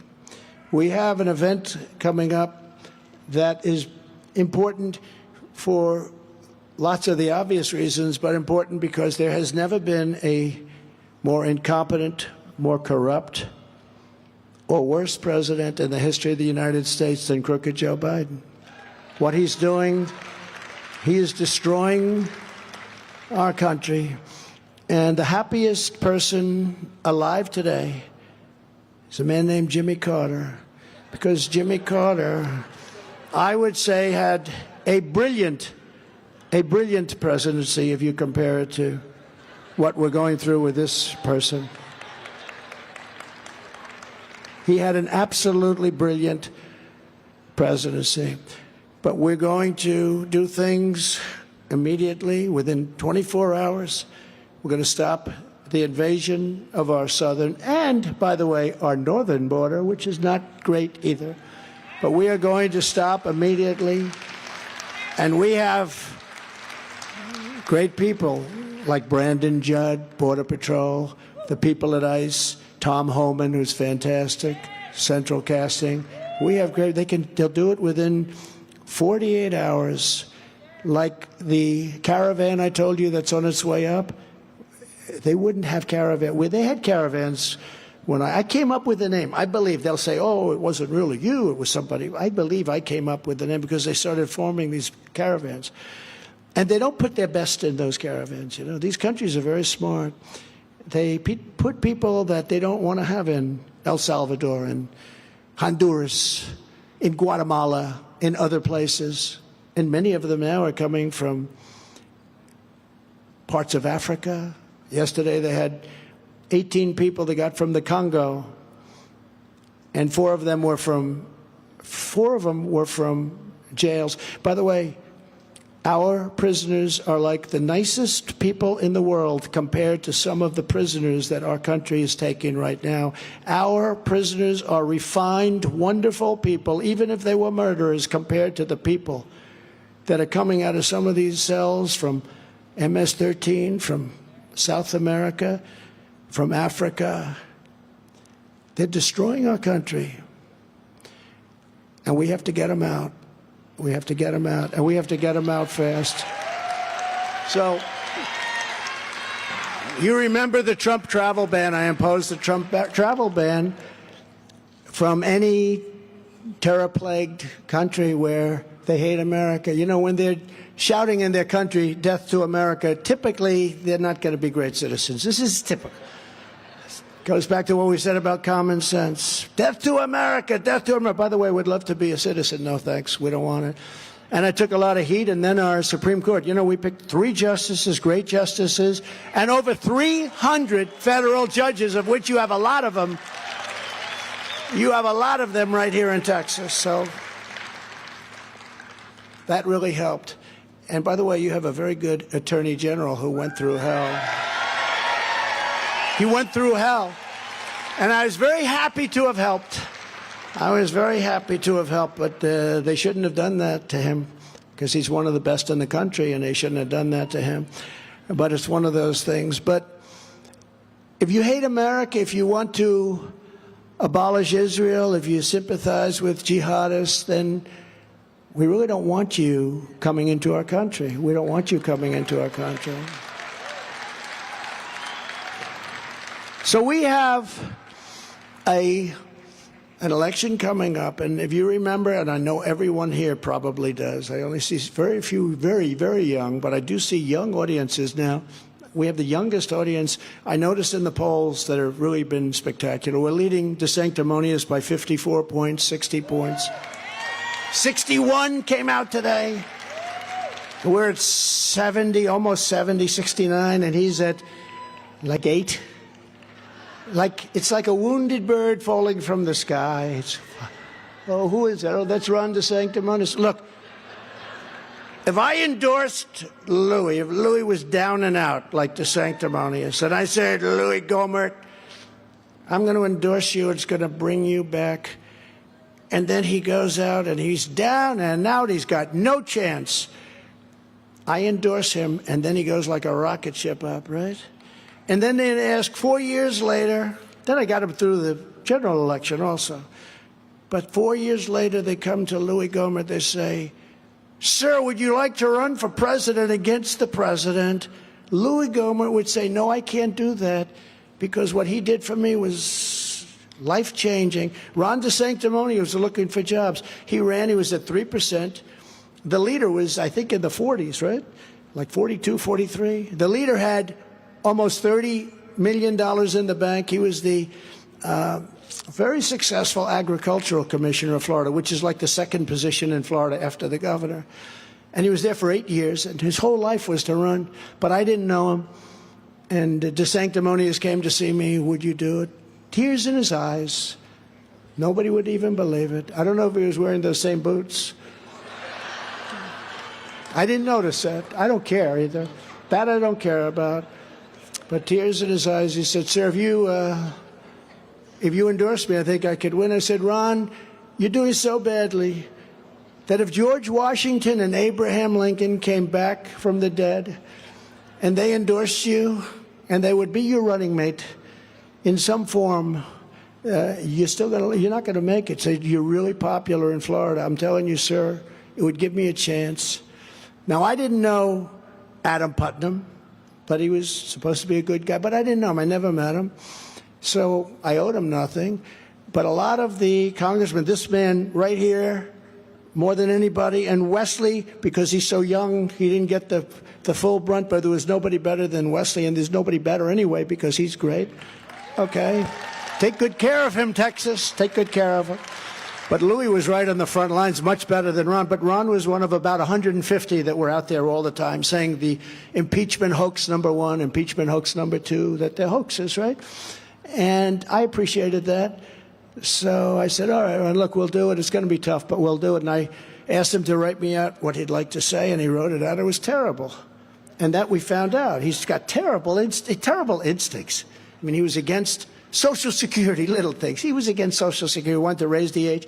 He was against Medicare. He wanted to cut the hell out of Medicare. I said, these people deserve Medicare. They've been fighting for it. We could do a lot of other things like drill and take in money instead of doing that. But he was against things that were not good and not fair.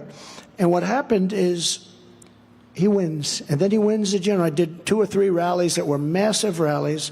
I said, you're going to win, Ron, because the man he ran against was the hottest guy in Democrat politics. Let's assume I was the hottest guy in politics because I was president, right? I don't want to be foolish. But no, he was the hottest guy in Democrat politics. They said he'll be president someday. And they didn't know he was a crackhead, so turned out that was revealed about 1.5 years later. But he was hard to beat, and I said, you're going to beat him. After the 2nd or 3rd rally, I said, let me tell you, you're going to win. He said, no, I don't think so. I said, you're going to win. Okay, so he won. And that's it. I didn't see him too much. It wasn't like a social friend. I'd help Florida a lot, just like I helped Texas a lot. Every time you had those storms were brutal, we took care of you. We took care of Texas. That was my baby. We took care of Texas. But they asked him, are you going to run against the president? And he said something that I didn't like. I have no comment. Now, when they say I have no comment, Mario, he's a great businessman, that's not a good sign. Do you agree? He should have said, I would never run against our president. He's done a great job. And I endorse him fully immediately. And in 2028, he'd have a very good chance. But now I don't think he'd have much of a chance because he's been exposed as having no personality.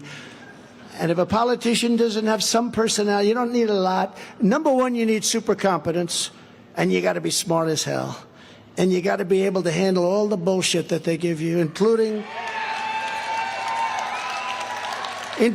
when they make you the political opponent of somebody and they get the Justice Department on you and they said, he spoke badly about the election. The election was rigged. I mean, he spoke, and there's so much evidence. We're going to show you things that nobody believed, but it was a rigged election.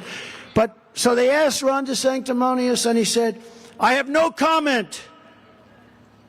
And I said, I heard that. I said, play that back. One of the greatest inventions in history, TiVo. Or its alternative, right? There's a few of them.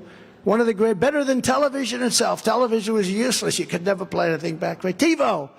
I said, play that sucker back. What did he just say? I have no comment. He said, that means he's going to run against me. This guy, I got him elected, and the word sanctimonious came to me immediately. I said, Ron D. I added D. Ron de Sanctimonious. It came to, like, somebody said your best was Pocahontas when she said she had Indian blood, remember? She had Indian blood. I said, let's call her Pocahontas. That was a good one. We had a lot of good ones. I don't want to go over too many because, you know, a lot of them are now friends of mine, Wesley. I never had one for Wesley. I never had one. They don't want one. Wesley said, he's saying, I don't want. Well, you had one from one of your senators here had a pretty good one, I would say, right? But, you know, but it's called branding, and you brand people.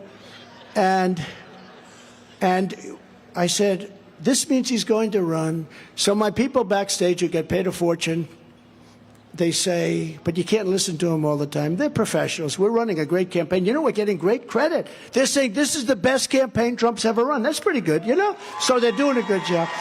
But my people in the back said, sir, please don't hit him, sir. Why? He's a Republican. I said, I don't care. And we hit him. We just pounded him. And now I think we're going to have to start hitting somebody else because I think Ron looks like he's finished. But it's great disloyalty. And, you know, they said to me, sir, people don't care about loyalty in a politician. They really don't care. It's not a factor that he was totally disloyal to you. I said, I think it is. And you know what? Once I said that, people said, and my people now admit they were wrong, because he fell so fast. I mean, he fell. We were leading by a lot, but now we're really leading by a lot. The only thing that could defeat us now is if we play prevent defense, like in the NFL, right? You know what prevent defense is, right? You're winning, you're stopping the other team, they're not gaining on you at all. You only have to hold them one more time. They have 0 points one more time, and the coach says, let's go prevent. And they lose the game. Touchdown, touchdown, touchdown. We're not going to play prevent defense at all, because this is make or break. I really believe our country is at, I believe, the lowest point it's ever been. I think when you look at what's happening outside, when you look at all of these big, unbelievable, large groups of people screaming things that you can't believe are being stated inside the bounds of our country, when you look at what's happening. So I said it with 2016. I said, this is the biggest election in the history of our country. And then we did a great job. And I didn't view 2020 that way because the country was on a good path. We had the strongest border in history. We had oil going every which direction. We were doing so well. We built the strongest economy in history, and we had no inflation. We had no inflation. Think of it. We had the strongest economy in history. We had the strongest border in history. We had everything was perfect, right? We were respected all over the world. They didn't know what to make of me, but they had a hard time with me. But we were respected all over the world. We were respected. Somebody said, you were feared. I said, well, that's even better, to be honest with you. But we were respected at a minimum. At a minimum, we were feared, too. And we did all these great things. And one little side note is that I did such a good job on the border that it was no longer an issue. If you remember 2016, I was talking border, border, border. People are coming in, they're being raped, women are being raped. And they said, oh, did he mention the rape word? Yeah, I mentioned it. And they killed me about that. Now they find out that what I said was like peanuts compared to what happens on those journeys up in those horrible caravans. What happens to women is not even describable, and I won't describe it now. But what I said was peanuts. It was baby talk by comparison to the fact. But I did such a good job in the border that when I was running, and we got millions of more votes, so I'm not blaming the border for it. But I kept saying, I want to talk about the border. They say, nobody has any interest in the border, sir, because you've got that thing in such good shape. We had the lowest numbers in the history of our country, including drug numbers, including human trafficking, which is mostly in women, by the way. It's mostly in women. We had the lowest human trafficking numbers in recorded history. We had the lowest drug. We were down 18, 19, 20%, which frankly is good, but it's not nearly good enough. But if you want to really make it down to nothing, give the death penalty to drug dealers. I just don't know if our country is, every drug dealer kills on average 500 people and destroys many families. The death penalty to drug dealers would stop that, if it was meaningful, would stop that immediately. When I was in China, I said to President Xi, who I told you before COVID, I had a great relationship. We really liked each. I got along with all the tough ones, the weak ones I didn't get along with. I don't know what the hell. There's a personality disorder, I guess, right? No, the tough ones I got along with all the tough ones. I better not bring up the names because then they'll say, he liked so-and-so or this one. But we stopped a nuclear war with North Korea, I can tell you that, because he was ready. He was ready. If you would have had crooked Hillary, or now I call her beautiful because I moved crooked over to Biden. But if you would have had Hillary Clinton, you would have had a nuclear war. If there was a way of extending Obama, which fortunately there wasn't, you would have had a nuclear war with North Korea. So what happens is the border was so good and so strong, I couldn't talk about it. And I'd talk about, ladies and gentlemen, the border, and they're going like falling asleep on me, right? Today they don't fall asleep. Today they give us standing ovations because we have to do it again.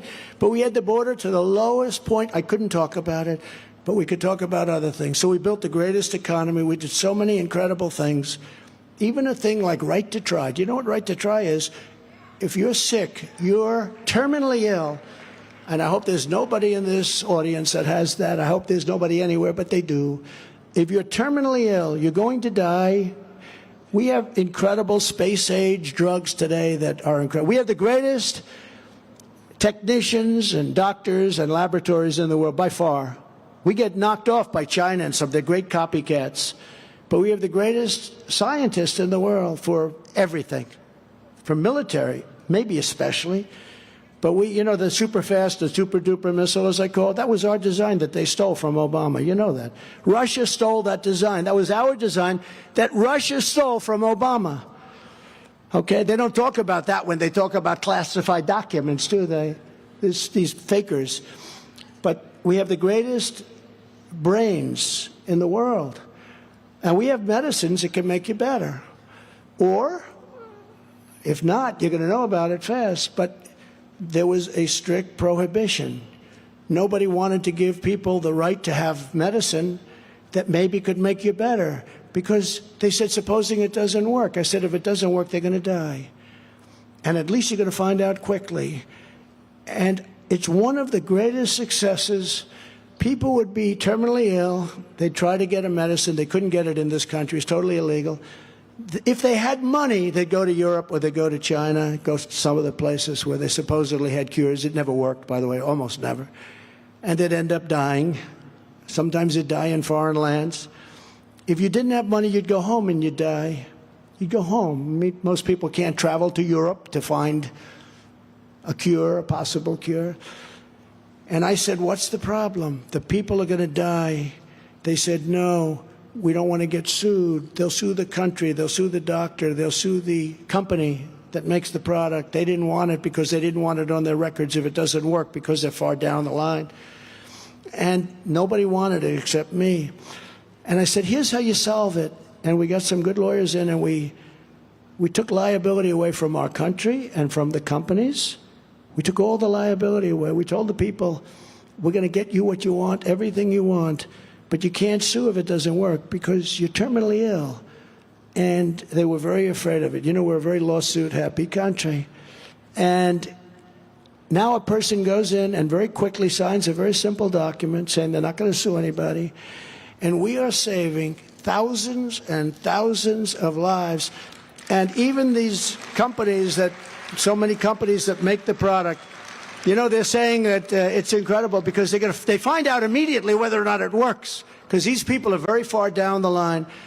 So it's called right to try. Everybody knows it. Nobody back there wants to talk about it, but it's so incredible. And again, hopefully you don't need it, but it's incredible what's happened. They have done things with medicine that's unbelievable, but you won't be able to use it for 5 or 6 years. We brought it down from 12 years to get approved for a medicine to 5 years, and I was going to have it down to 2 or 3, but there are testing procedures. But we got it from 12 years to 5 years, which was great. But almost more importantly, we have the people that are very sick, that have no hope, have now been given hope, and in many cases, they've been given their lives back. And it's a tremendous thing. One of many, many, many things that we've done with the administration. So just to conclude, this election is the most important. Now, I said it in 2016. You'll say, oh, I didn't say it in 2020. I said it in 2016. And I meant it so strongly, but I mean it much stronger now. This is much more important because our country is ready to fail. We're a failing nation. We're a nation that is in serious trouble financially, militarily. We have no allies. We have no respect. We have no nothing. And I just want to say that it will be the most important vote you cast. And your primary, look, I guess we're in good shape, but I can't say that. You ever hear of somebody in good shape and then nobody goes out to vote? You have to go out to vote. You have to go out to vote. And for the election, you have to go. But you have to call those swing staters and you have to get them to vote, because if we don't win this election, I believe we will no longer have a country. I really believe that. This is a time like no other. When you see what happened in Afghanistan, when you see what's happening on the border, when you see the stupidity that happened with Ukraine and Israel, things that would have never, ever happened, they would have never happened. Israel would never have been attacked. You know, when I handed over the reins, Iran was stone cold broke. Did you know that? They were broke. I saw that term. I saw that term a week ago. A commentator said, well, you know, when Trump handed over the reins, Iran couldn't be the big scourge of terror, which they are, because they had no money. And I told China, if you buy 1 barrel of oil, they were the biggest customer from Iran. You're not going to do any business with the United States. 1 barrel of oil, no more business with the United States. I told it to India. They all said, we're not going to take it. And I said, I'm going to tariff the hell out of your products that come in, if we even accept them, which we're going to try not to. Everybody canceled, and Iran had no money. They were broke. They would have had a deal with me, no nuclear weapon. They would have had a deal with me within 2 weeks after the election. It was easy. And then this total incompetent guy gets in. He immediately takes off all the sanctions. He takes over.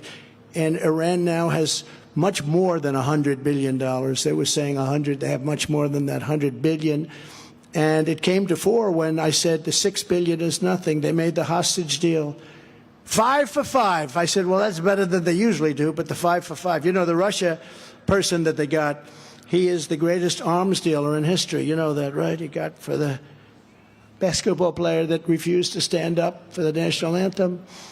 They got the greatest arms dealer of all time. They call him the Merchant of Death. That's who we gave up. And so that's a tough trade. For me, that's a tough trade. But, you know, we gave 5 for 5, and then they said, let me give you the bad news, sir. What's the bad news? They also get $6 billion. $6 billion! I said, what that means is that they're going to go around capturing people all over the place, because I would never. I got 58 people back, and we never paid a dime. We never paid a dime. And from rough countries, including 5 from North Korea. You think that was easy? We never paid a dime. We never gave them anything. So it's the most important election of your lives, and I love your state. I'll always take care of your state. Go out and vote, and we're going to make America great again. We're going to make it greater than ever before. Thank you very much. Thank you. Thank you. Thank you, Mary.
President Donald J. Trump wrapping up his speech to the oil and gas workers here in Houston, Texas, speaking to the crowd for about an hour and a half.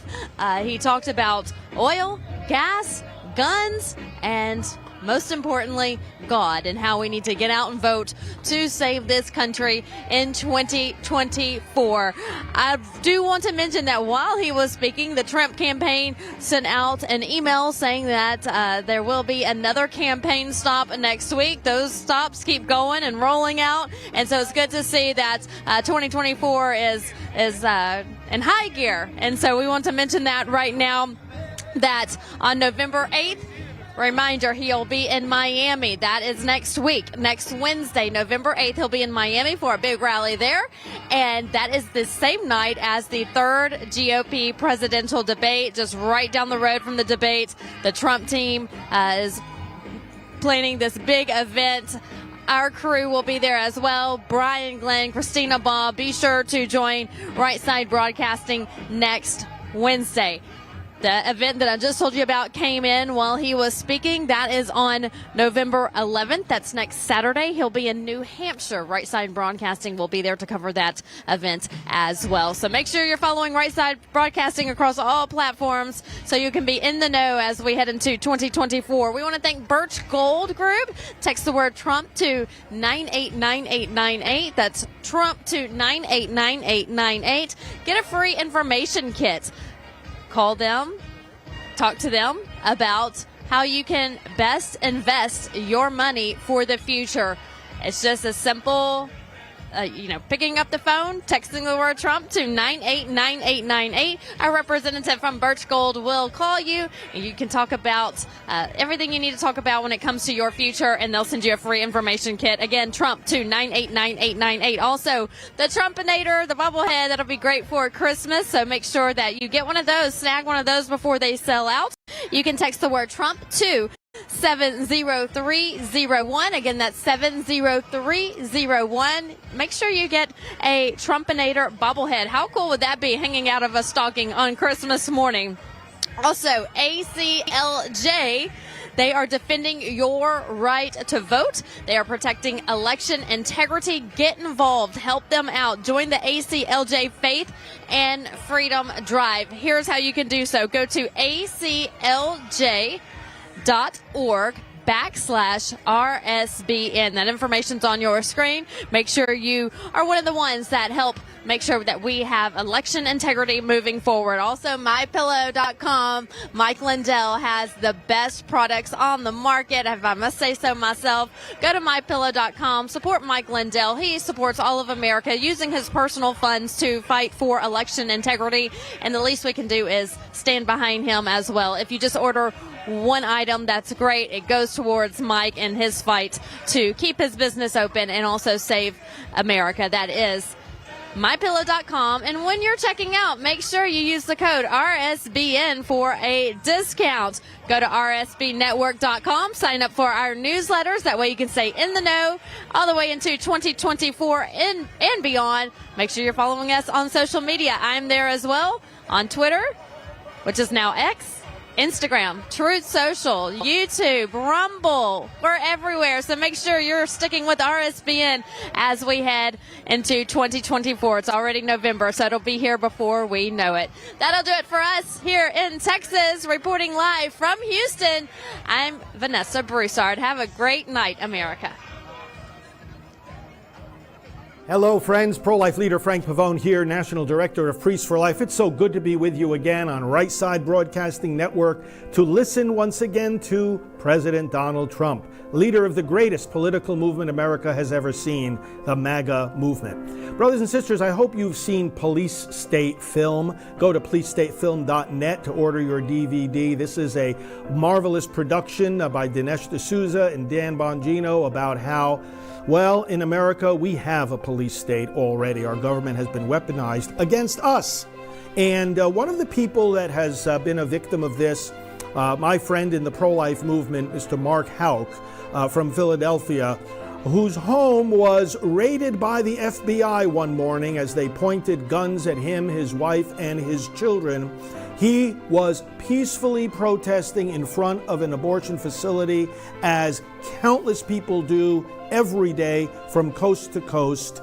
And Mark is one of the stories featured in the Police State film. But I also want to invite you today to honor Mark in person in Washington, D.C. on the day of the annual March for Life. Many of you may already be coming to the March for Life, but I wanted to let you know that at 8:30 in the morning on Friday, January 19th, the day of the march, I will be leading the National Prayer Service. It will be held at Constitution Hall, and together with praying to the Lord, we will honor Mr. Mark Houck for standing firm against a weaponized government. He is pushing back now legally on the Biden administration, the FBI, the DOJ, and he's also running for Congress. Let's encourage this man in person. You'll get a chance to meet him, take some photos, and pray together. Friday, January 19th, 8:30 a.m., Constitution Hall. Go to nationalprayerservice.com for details about this service. nationalprayerservice.com. And we'll also be honoring some other key pro-life heroes, including Bishop Joseph Strickland of the Diocese of Tyler, Texas. Friends, thank you so much. Join me each weeknight on RSBN for Praying for America each night at 8 p.m. And be assured of my ongoing prayers for you. I'm pro-life leader Frank Pavone, Director of Priests for Life. Connect with me on social media at FR Frank Pavone. God bless you. What's up, guys? My name is Jaden Hurd, and I have a Christian show called Let It Be Heard, where we analyze culture and current events from a biblical perspective. I highly recommend you guys check us out. We now have episodes every Monday, Wednesday, and Friday. And basically, what happens is we react to videos, we have talking points, we have on guests, and it's very exciting.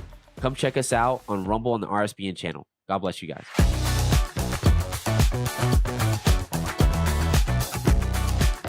You asked and we listened. We've taken your suggestions and we've made our already amazing Percale bed sheets even better.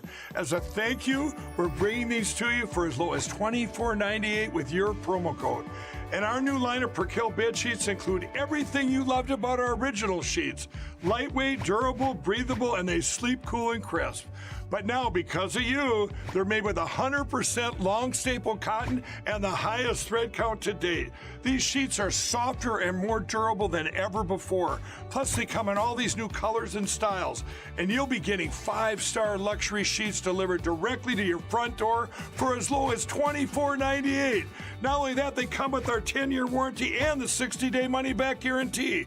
So go to mypillow.com or call the number on your screen now. Use your promo code to save 50% or more. That's as low as $24.98. This introductory offer won't last long, so please order now. Right Side Broadcasting is known for panning the crowds, showing the packed arenas, and allowing you to see the truth. We've covered hundreds of rallies, briefings, marches, CPAC, and the historic overturning of Roe v. Wade. Right Side Broadcasting was created in 2015 by our founder, Joe Seals, creating a unique broadcasting experience that allows you to make your own decision rather than force-feeding you an agenda. We don't cut or edit people's words or twist them to fit a particular point of view. We allow our correspondents to be open about their opinions while maintaining journalistic integrity. Right Side Broadcasting wants to continue our legacy with help from people just like you. Your donations and support allow us to continue to be the gold standard in live, unedited event coverage. Help our cause by sharing our broadcasts, subscribing on our social media platforms, and supporting us on our locals community. Your monthly or one-time contributions on our website are crucial in our fight for the truth. Thank you for all of your generous support. My towels solved a problem that we've all had with towels. You go into the stores and they feel lotiony and soft, but then you get them home and they wind dry you. That's why I made my towels. They actually work, they're soft, and they absorb. And now I'm excited to announce 2 brand new lines of my towels. What makes them the best towels ever is they're now made with 100% long staple Shapir cotton. This is a combed ring spun cotton that makes my towels even softer and more absorbent than ever. And now you get a 6-piece set for an amazing introductory sale price as low as $29.98. So go to mypillow.com or call the number on your screen. Use your promo code to get my towels for only $29.98. Or you can get my designer premium line for just $20 more. Either way, you save 50% now on all my towels. They actually work. What a concept. This offer won't last long, so please order now. mypillow.com